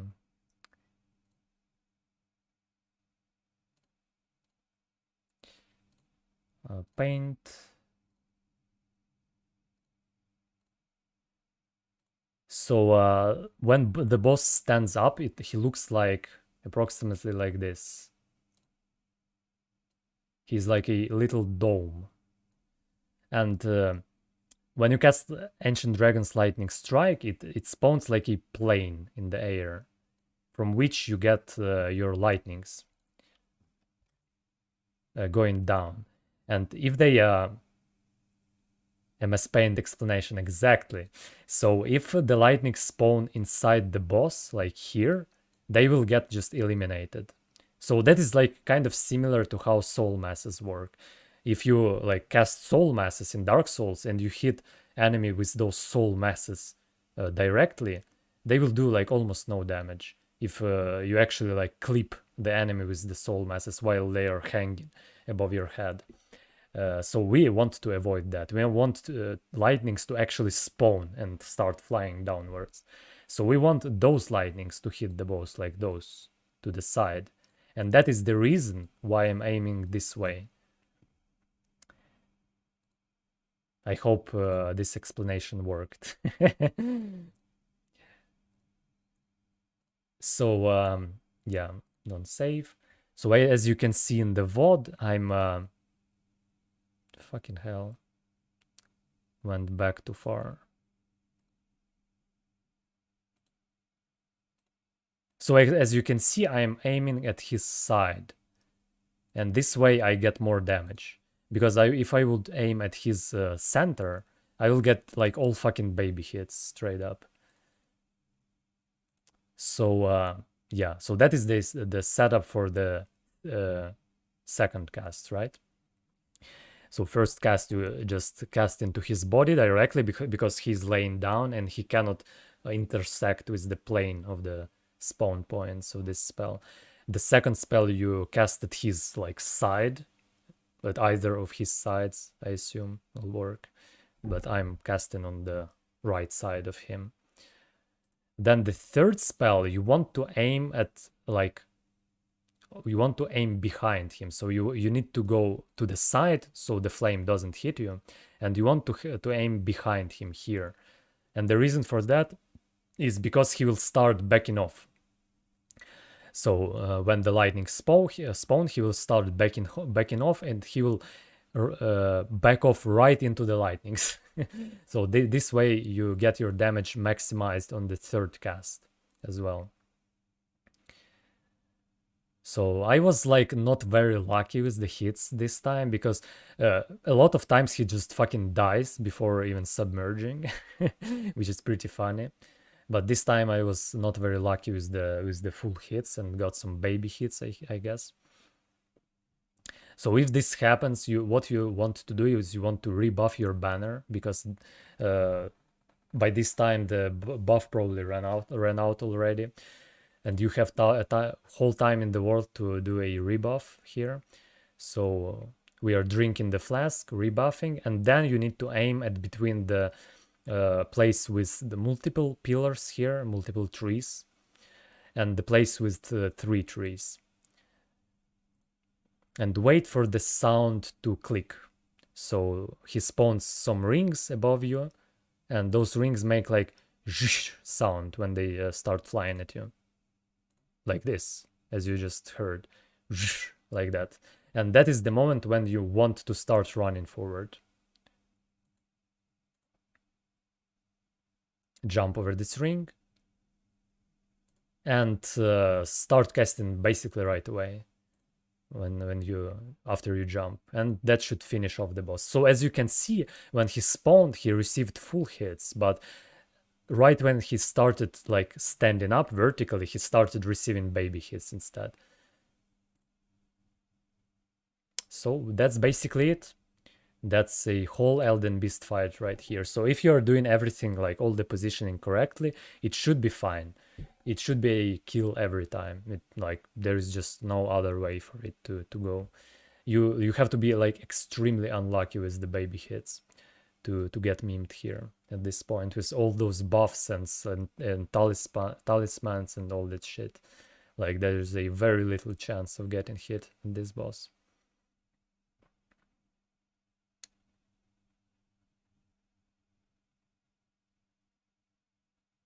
Yeah, so that's basically it. That is the run. And I think after all it's like one of the easiest runs in this game. Because like most of the bosses are, and as you can see, the in-game time is 2:42 in this one, even though I made like a bunch of mistakes and lost a lot of time actually. So it's probably pretty easy to get this specific route to like down to like 2:30 or something. It shouldn't be a big problem. But I suspect that there is a way to optimize it even further by like skipping some parts and shit. So yeah. And since like most of the bosses are scripted specifically on this route, it's probably like one of the easiest runs possible in this game. So yeah, that's pretty much it for the tutorial. And yeah, good luck. If someone wants to do this run, enjoy and have fun with this.